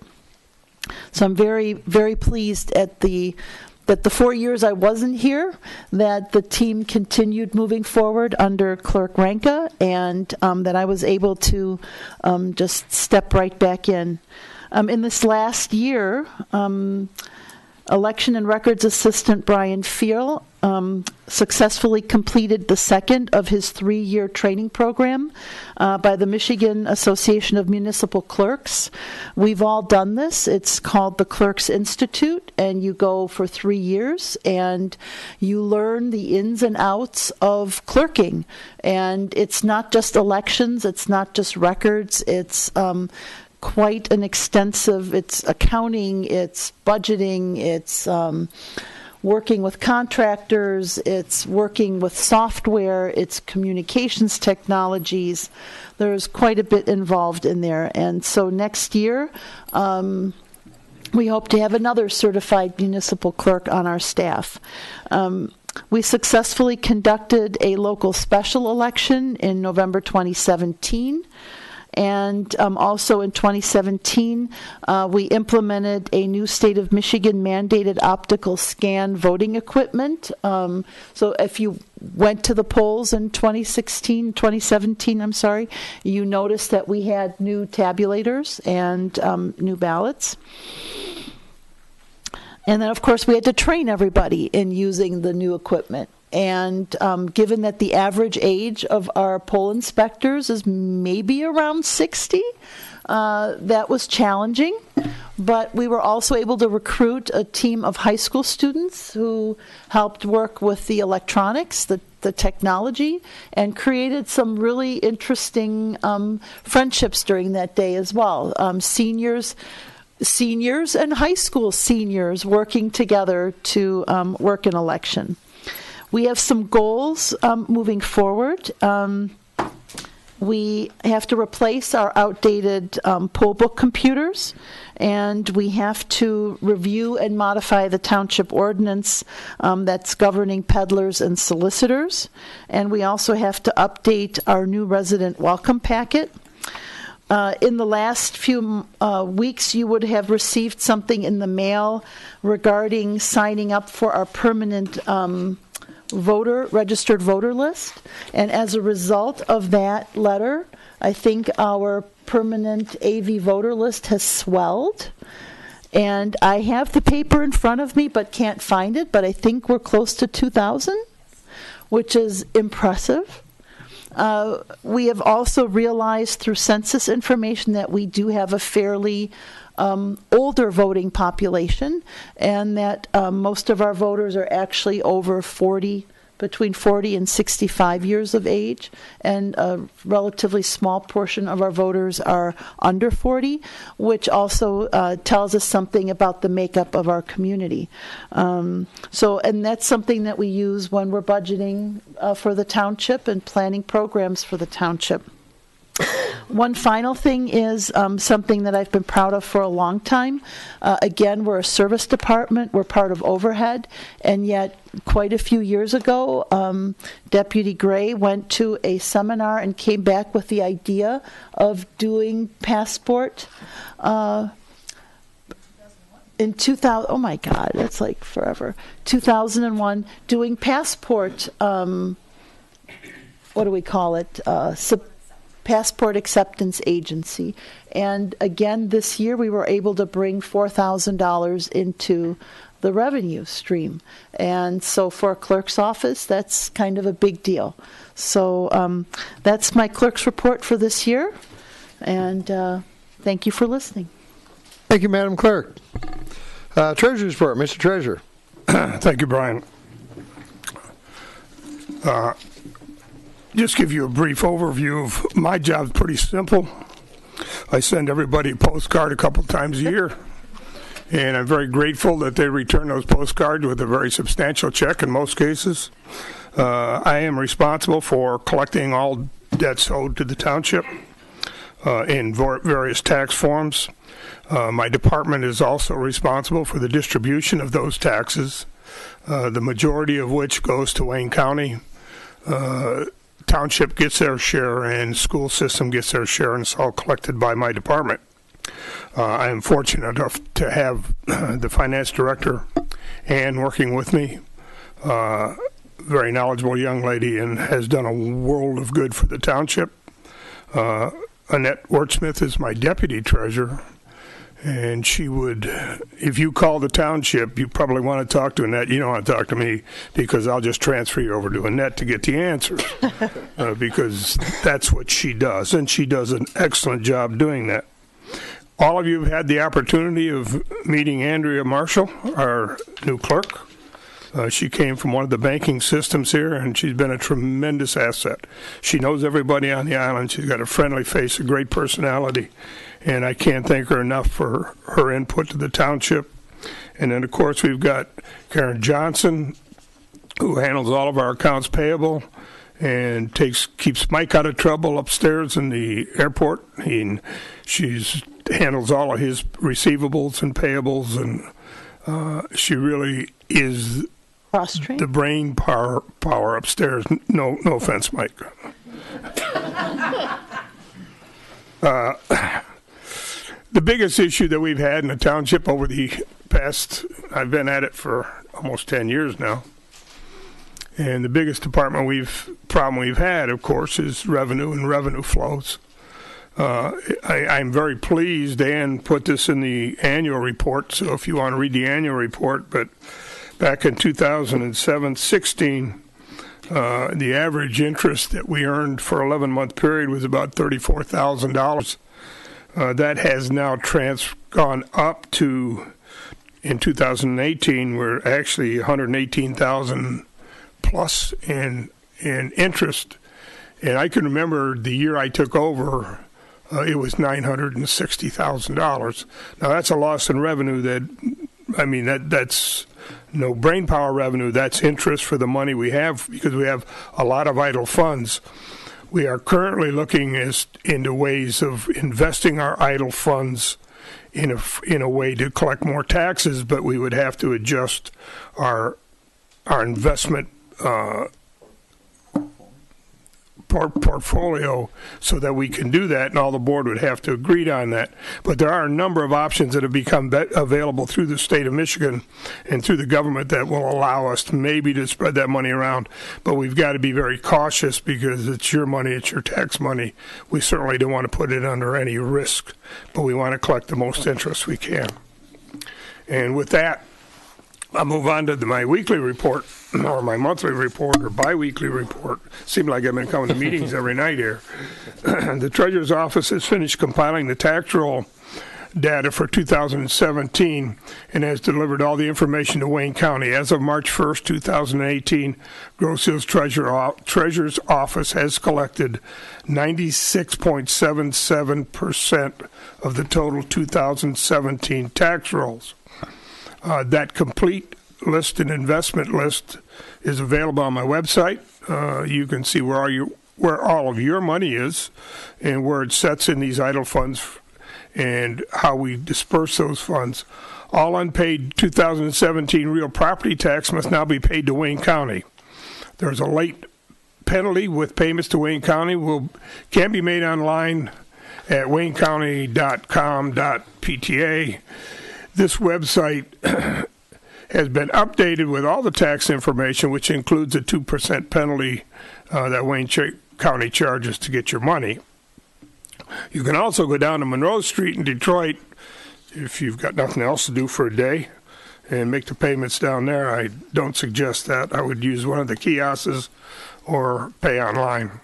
All delinquent personal property tax. Now, personal property tax, we don't have a lot of those, but we have some that are delinquent here on the township. My avenue for collection of those property taxes are rather limited. The only way I can really collect them is to seize property, which is going to put an additional stress on the person that couldn't pay them in the first place and maybe even close down businesses, which is what we don't want to do. So I'm continually working with people that are delinquent in those taxes, trying to get them to make payments, and I will forgive some of the interest and penalty that go with those. But they're all due here. And then all of the taxes that are charged for the properties, the 189 properties, which are airport-owned properties or township-owned properties, they're handled like property taxes. They're paid through me or through the township and not through Wayne County.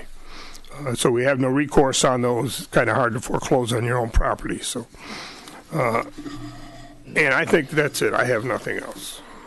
Thank you, Mr. Treasurer. We'll move on to trustee reports. And we'll start with Mr. Bletcher.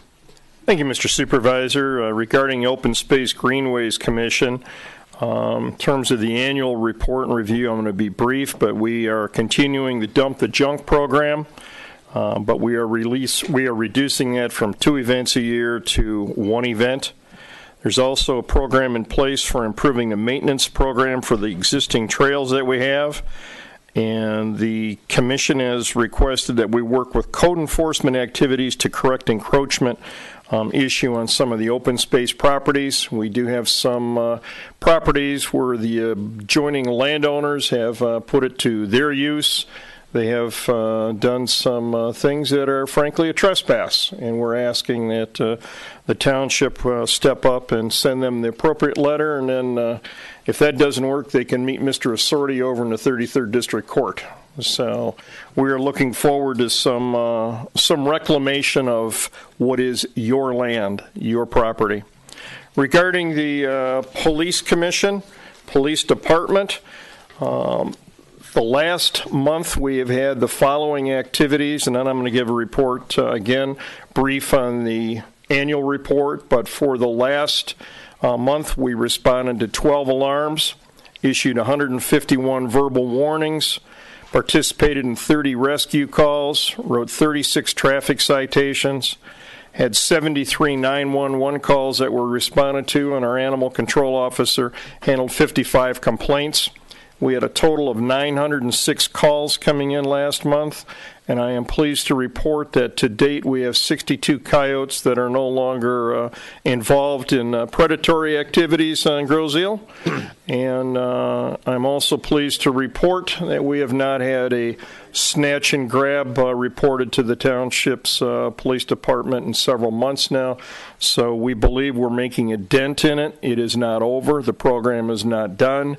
We still have pets and people potentially that are at risk, and Chief Porcerelli has been very aggressive about that, and in fact has been contacted by several neighboring communities who have been doing nothing to respond to the coyote problem.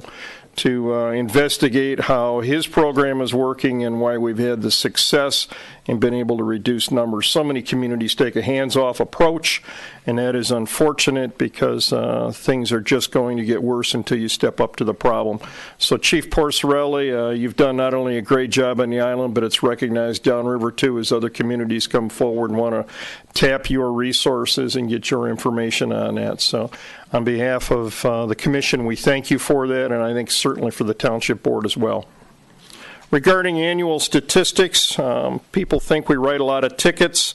You'll note from last month's report that we had a handful of citations, 36 in number, and we wrote 4 times as many verbal warnings. So when you're pulled over, you're not automatically getting a ticket.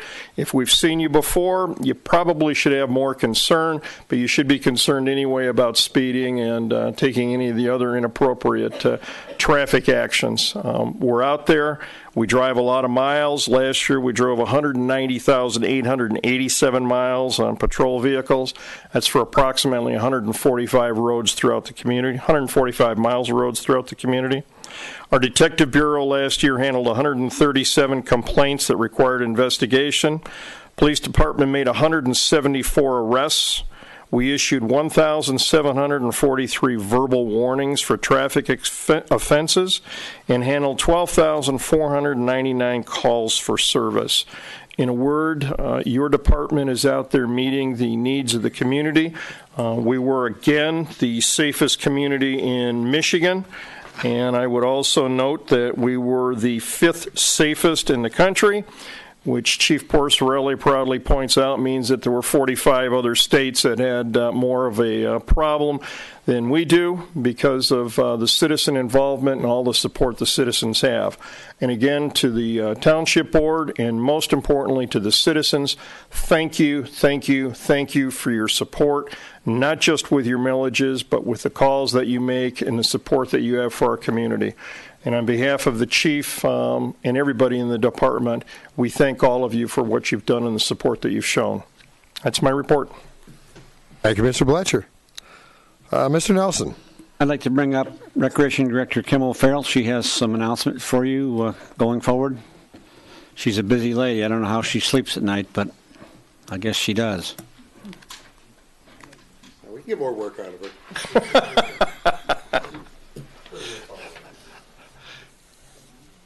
Yeah, I know it's being rhetorical.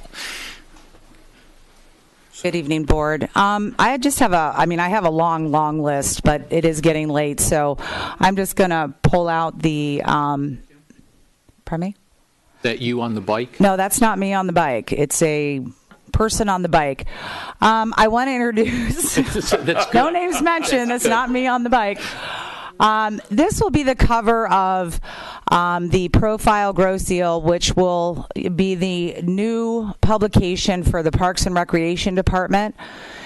And this is the actual cover that will be coming to the homes and all the residents in Grow Seal.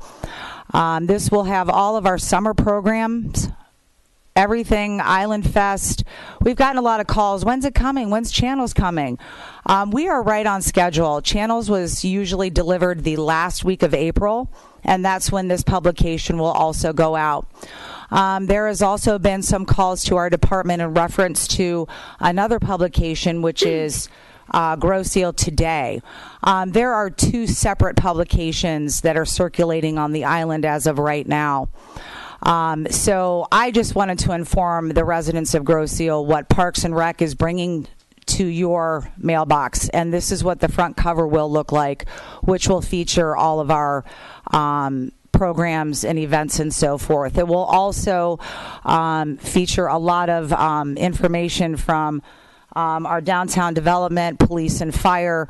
You know, this is our hometown magazine. This is the one that I would like all of our managers, our trustees, and all of our businesses to invest in. I put my heart and soul working with Robin on this, and it's going to be beautiful. And I'm very proud to present the front cover to our residents tonight, so they know what they're looking for. So that's coming. And then Just a couple of announcements. Our golf course is going to be ready to go April 16th for walking. Our carts are coming in the week of April 23rd. A lot of people are calling, when's the golf course open? Because it's starting to warm up a little bit. So we are fine-tuning everything there. And then the course will officially open from 7 a.m. to 7 p.m. on April 27th. It is a Friday. We want to make sure our carts are ready and everything's safe and so forth. So we're going to open officially on a Friday. A lot of the residents, and I'm sure all the trustees have seen the action going on at Sunrise Park. Thanks again to the Nature and Land Conservancy. That is a donation to them, and they have taken that project over, working with the township manager and I. We've been involved in that project since day one, and I just want to say thank you to them for that donation to make our retaining wall there, and the park is going to look beautiful. So big thank you to that organization. And also a big thank you to all our volunteers and commissioners that were at the annual Easter event this past Saturday. We had over 110 kids running around the farm, and it was cold, but they had a ball.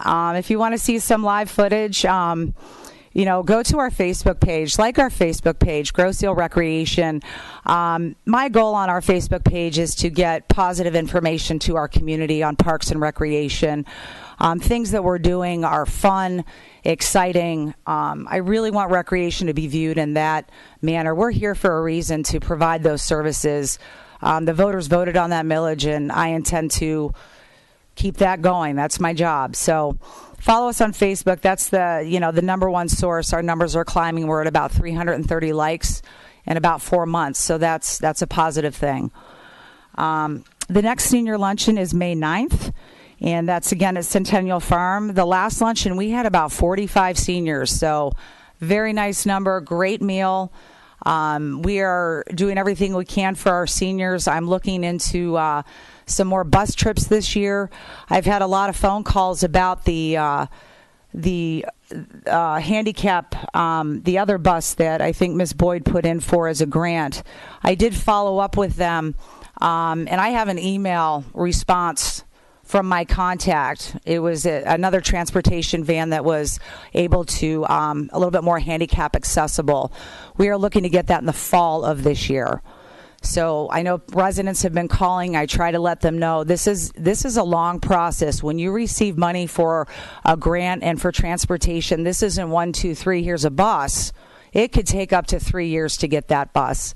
So I do follow up, especially with residents, then call. I want them to know it is coming. I don't control that. The grant people do, and how that is administered to us. Couple other things coming. Very excited to announce our new summer camp director for this summer, Danielle West. She is a resident. I offered her the position for the summer camp manager. We will have full summer camp for all of our residents and friends of residents. Summer camp is ages 6 to 12. It will be at the farm from 9 to 4 every day. And again, most of that information will be in the program magazine. So I'm just very pleased that we now have a camp manager to oversee that, and I am thrilled to death to bring her on board. She is fantastic. And then also we've gotten a few calls for the boater safety class, and we are having that. Parks and Rec is hosting that. That is May 7th and May 14th from 6:30 to 9 p.m. at the farm. And again, registration will occur once the magazine hits your household. But those are some of the calls we've had.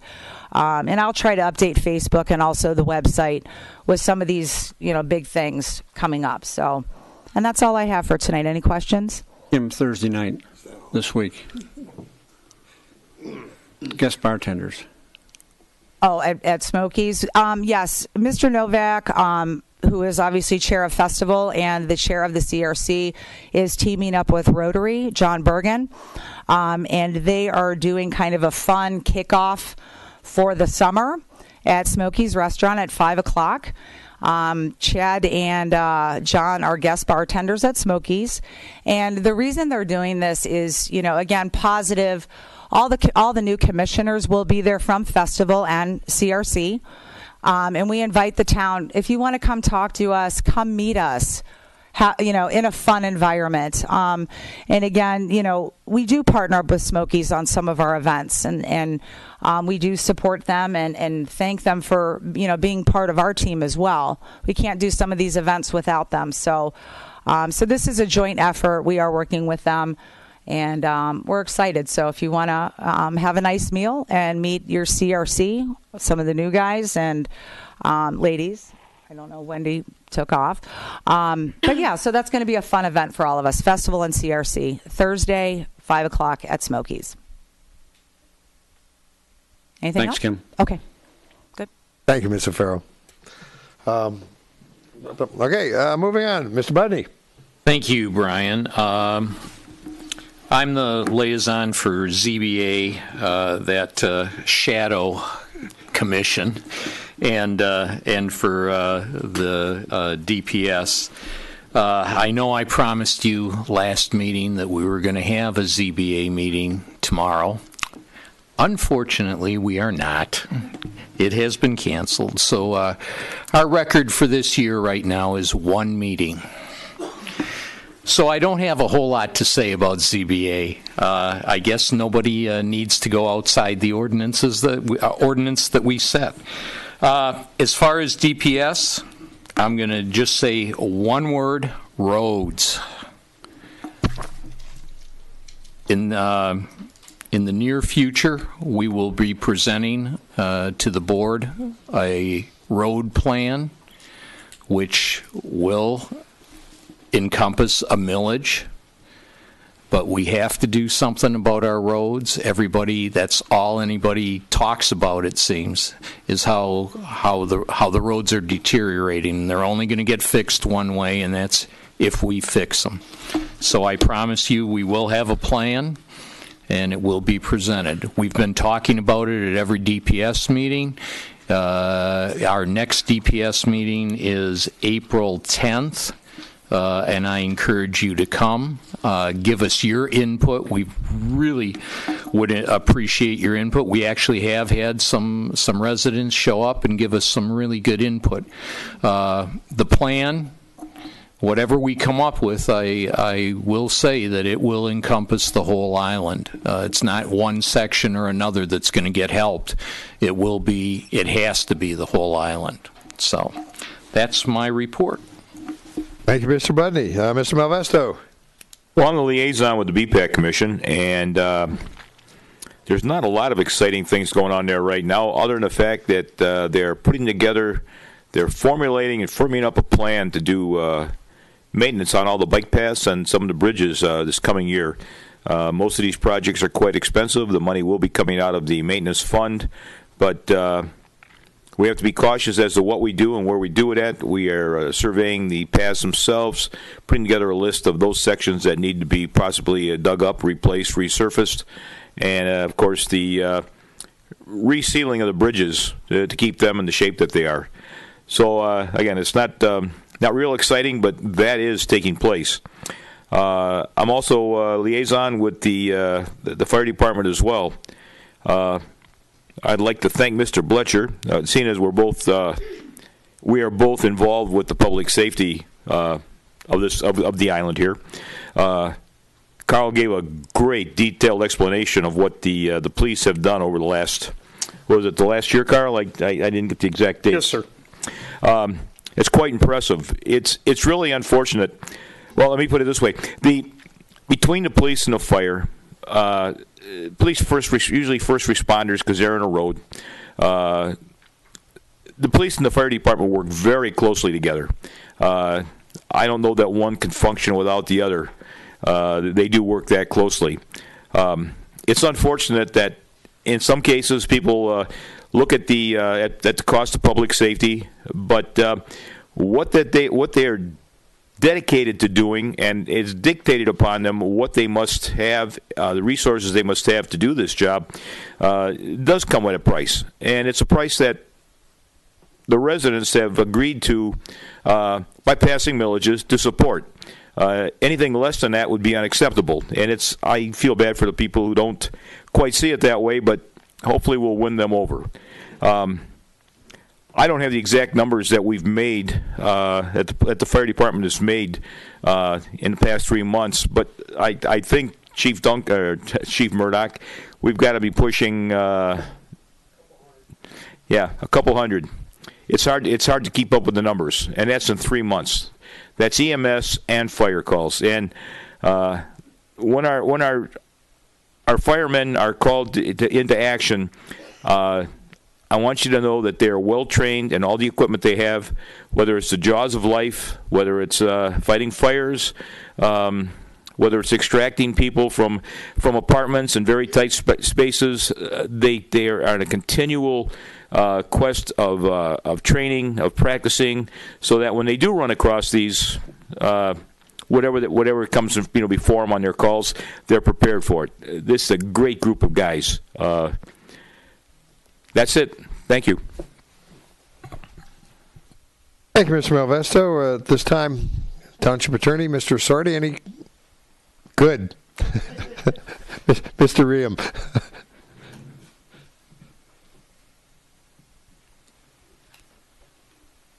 Supervisor. A few brief items I'd like to update the board on. But before I do that, along the lines of the budget and the items that we've discussed tonight and all the items we discussed the past several months, I want to thank the board for supporting the employees and supporting the budget. A lot of hard work was put into that. From my side as an administrator of the employees, we take the approach that we're a team, we help each other, we know we're there for the residents. We completely understand that our commodity is service to the public. And when we do that, we try to maintain a positive energy. And I want to thank the employees for doing that and maintaining the high level of service that the residents are used to.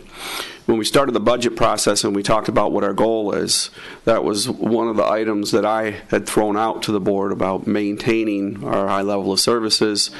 And I think we've done that, and that was the goal.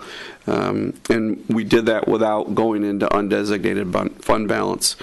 So some of the things that I don't want people to forget that we have done and that we have accomplished the past several years, I think it was 2004, 2005 budget levels, Supervisor mentioned we were at, and that was shown in the Finance Director's chart as well. We know we're down employees. We know that we have two-tier retirement benefits. We have different health care levels.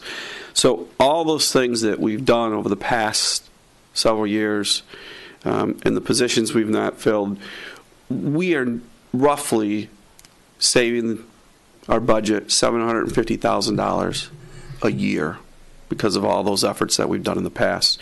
So it's not something that can be done in one budget.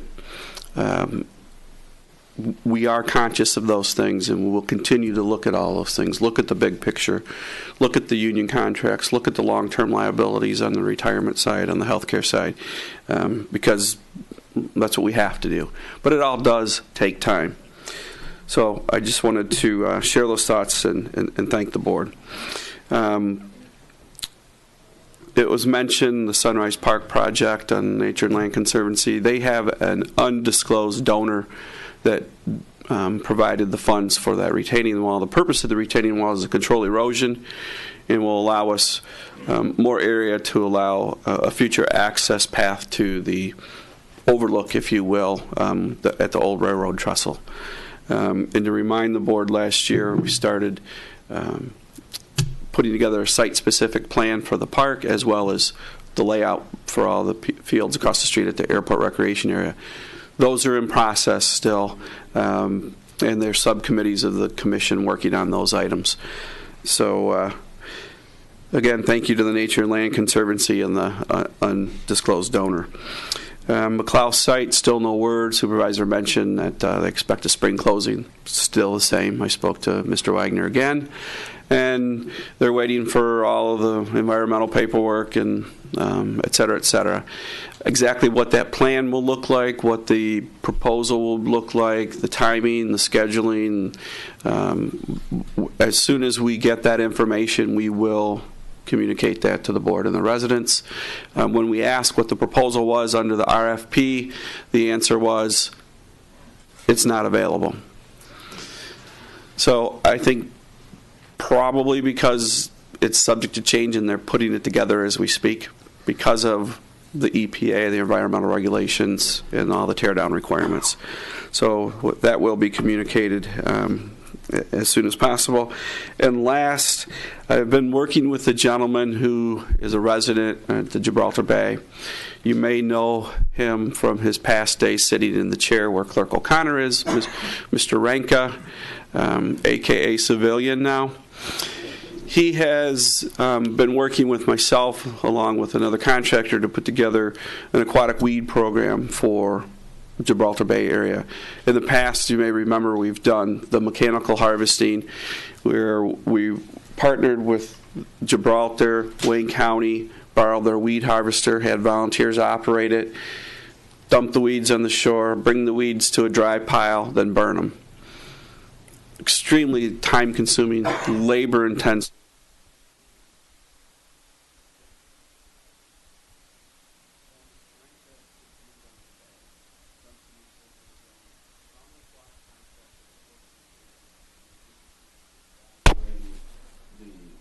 Spreads along that shoreline area. So that is in process and being evaluated. So I point this out to the board because in the future, depending on how the communications go between the contractor and the resident group, the township may be asked to get involved in whether that's a formal assessment district or some type of a coordinating agent. That's all in process. So we'll know more in the future, and hopefully probably in the next month or two we'll know exactly what will be being asked, if anything.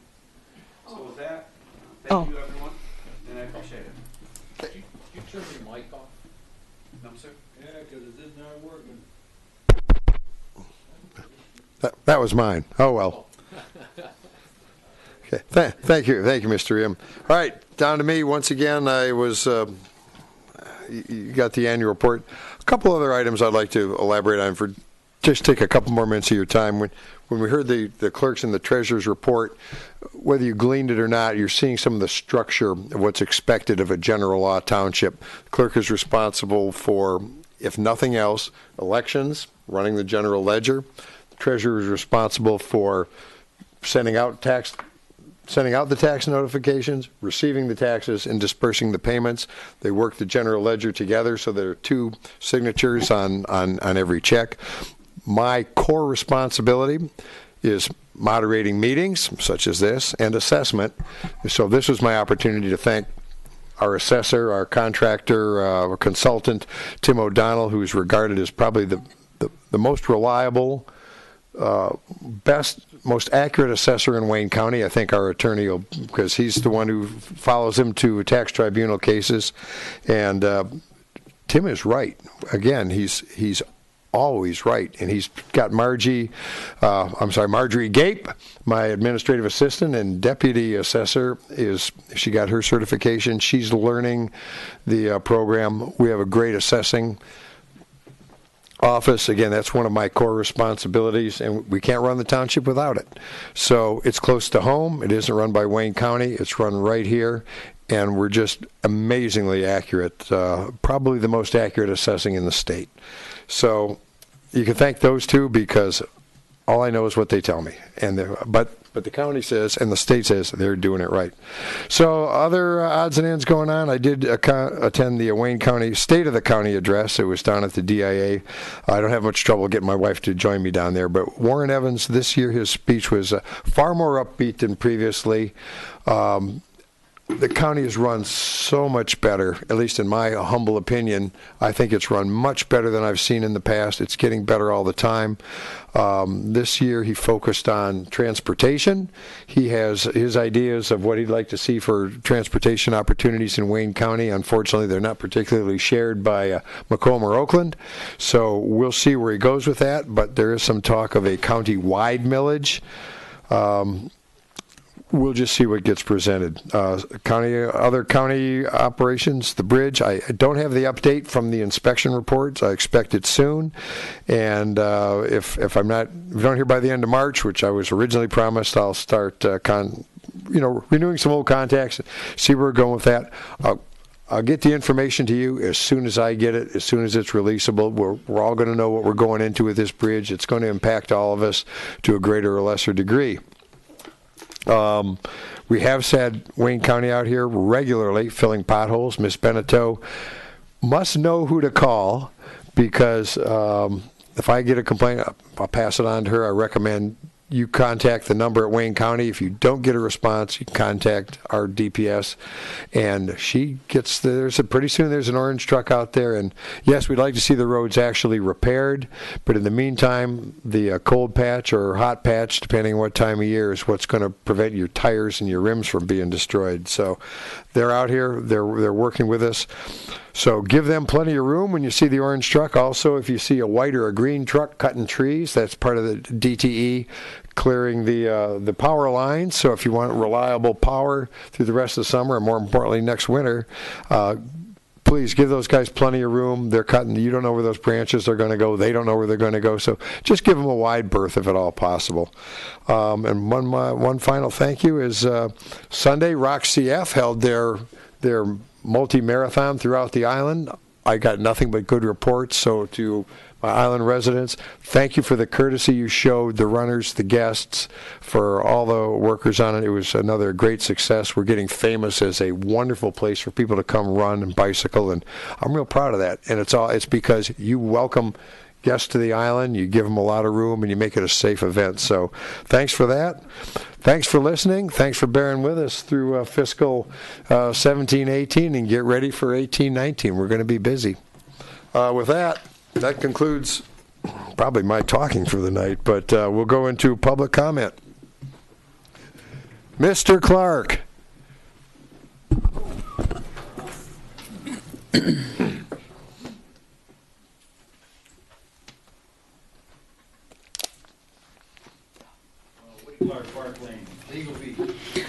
Yeah, you have them. Oh, you got them. Go. Okay, all right.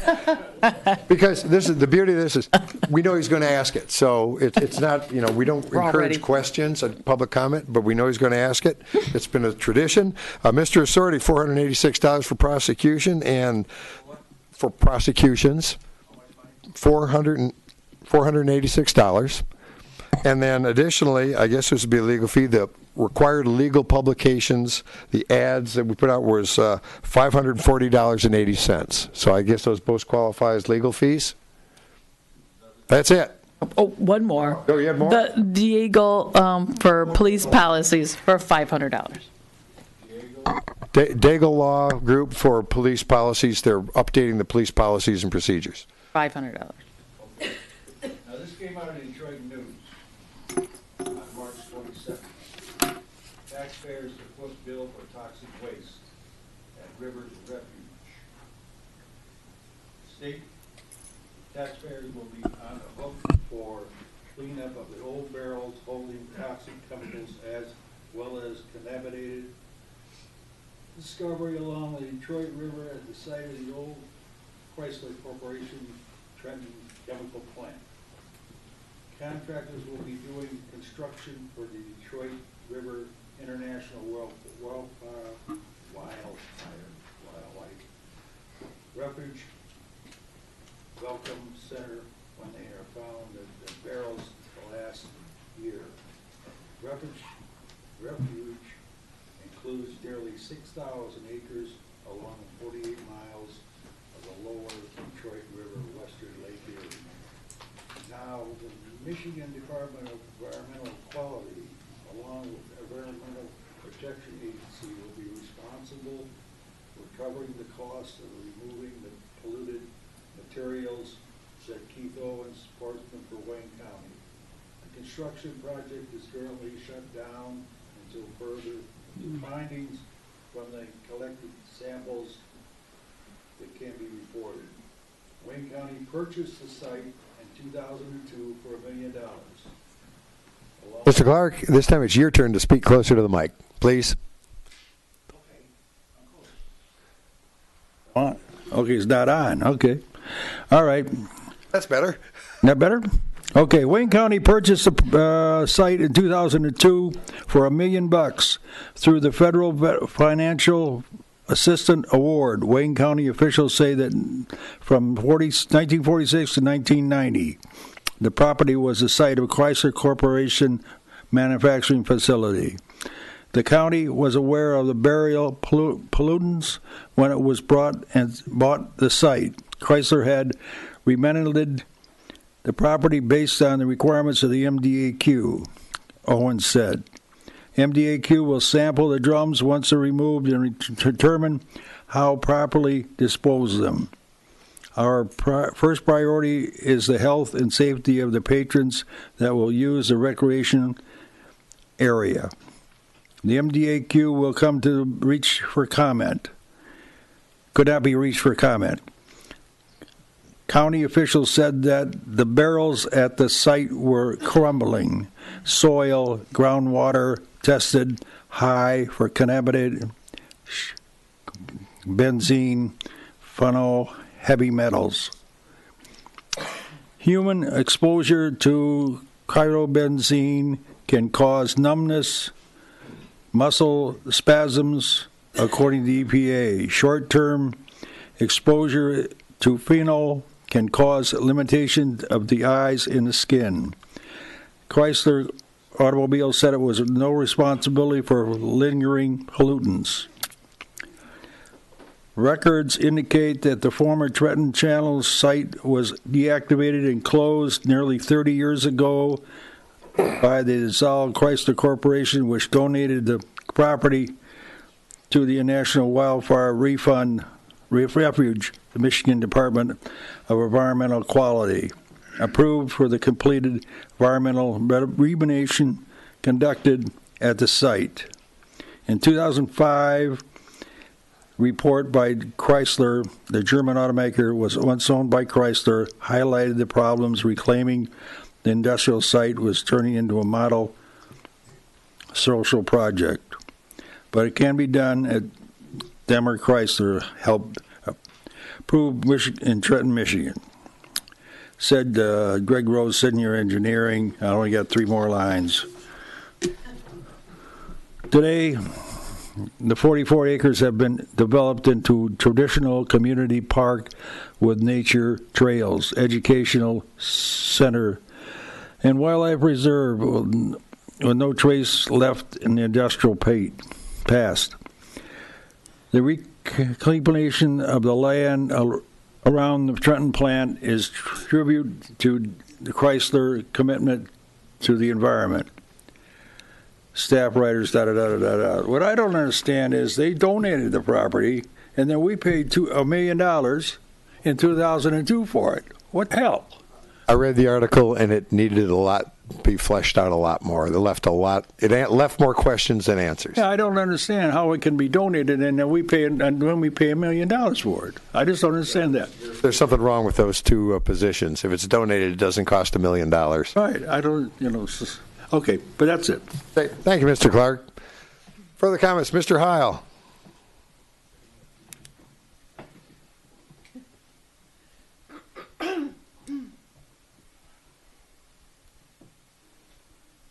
First of all, I'd like to commend you as a board for your concern and compassion for other people. Over these years, you have consistently held a position of respect for the people who work for us and the jobs that they do. Can you hear me okay? Okay. At the same time, I can say that I have said to Brian on more than one occasion that every position, no matter what you're looking at, has a variety of viewpoints.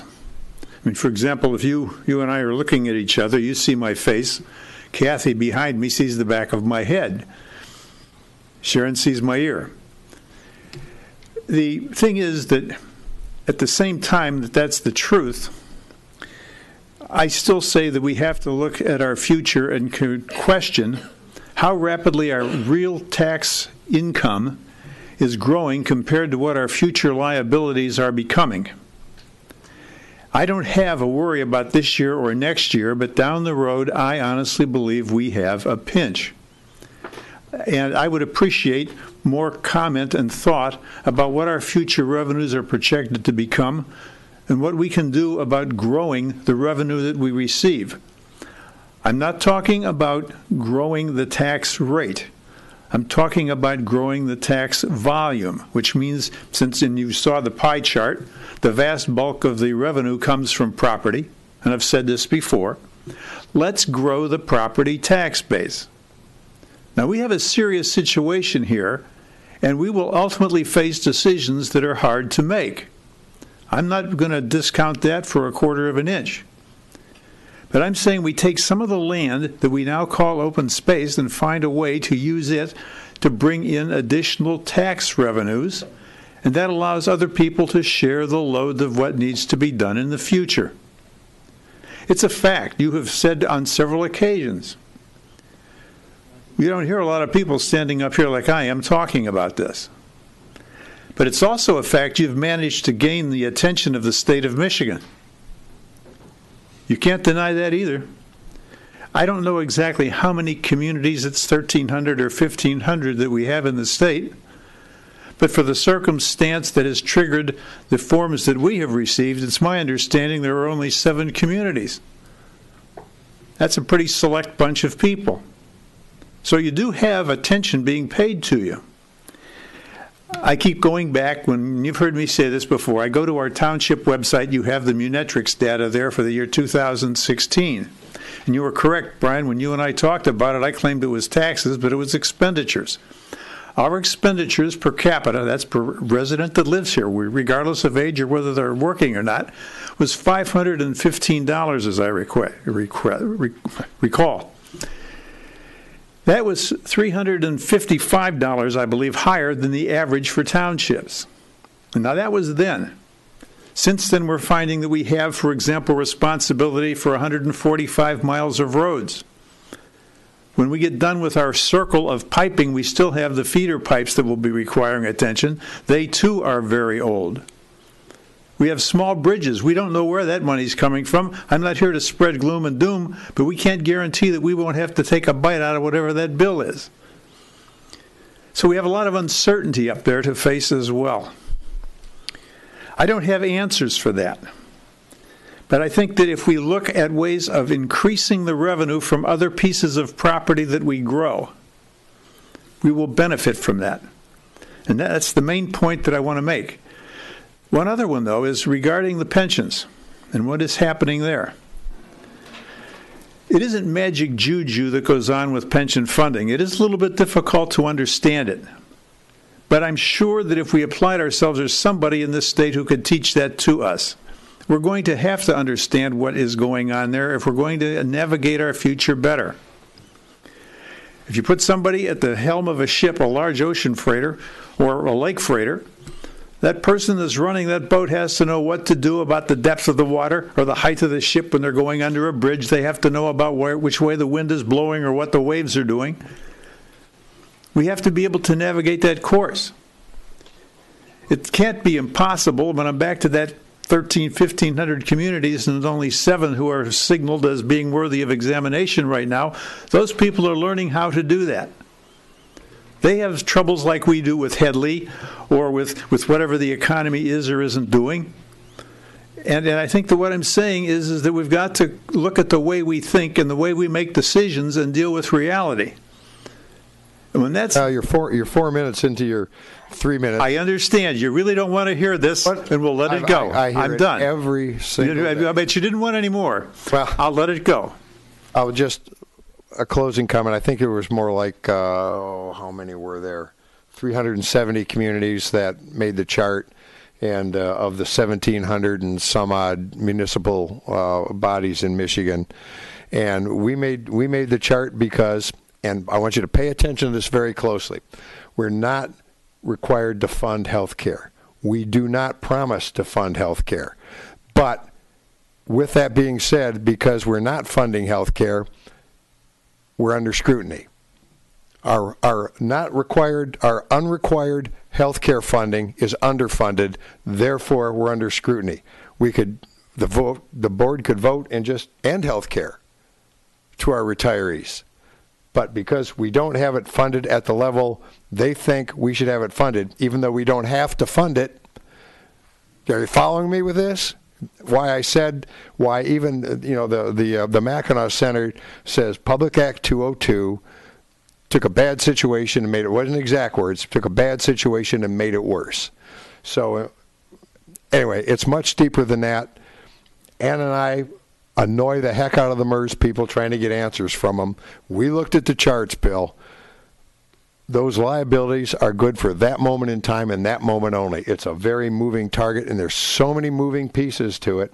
Another example, our most expensive pensions, and pay attention, our most expensive pensions were in our 5, I'm going to call it employee groups. And we closed that and brought in the lower tiered and the new employees after 2012. So we closed the expensive pensions, brought in less expensive pension programs. Our reward for that was the amortization schedule on those first 5 groups that are now closed went from 30 years to 10 years. So as we point out, if your 30-year mortgage is now 10 years, you didn't ask for that, bang, that's your cost. Yeah, that ratcheted our costs way up. We are not, unless, I better not mention Rocket Man. This township is not going out of business. GASB 68 was applied to municipal pensions when it was meant to be applied to private pensions. We are not going out of business.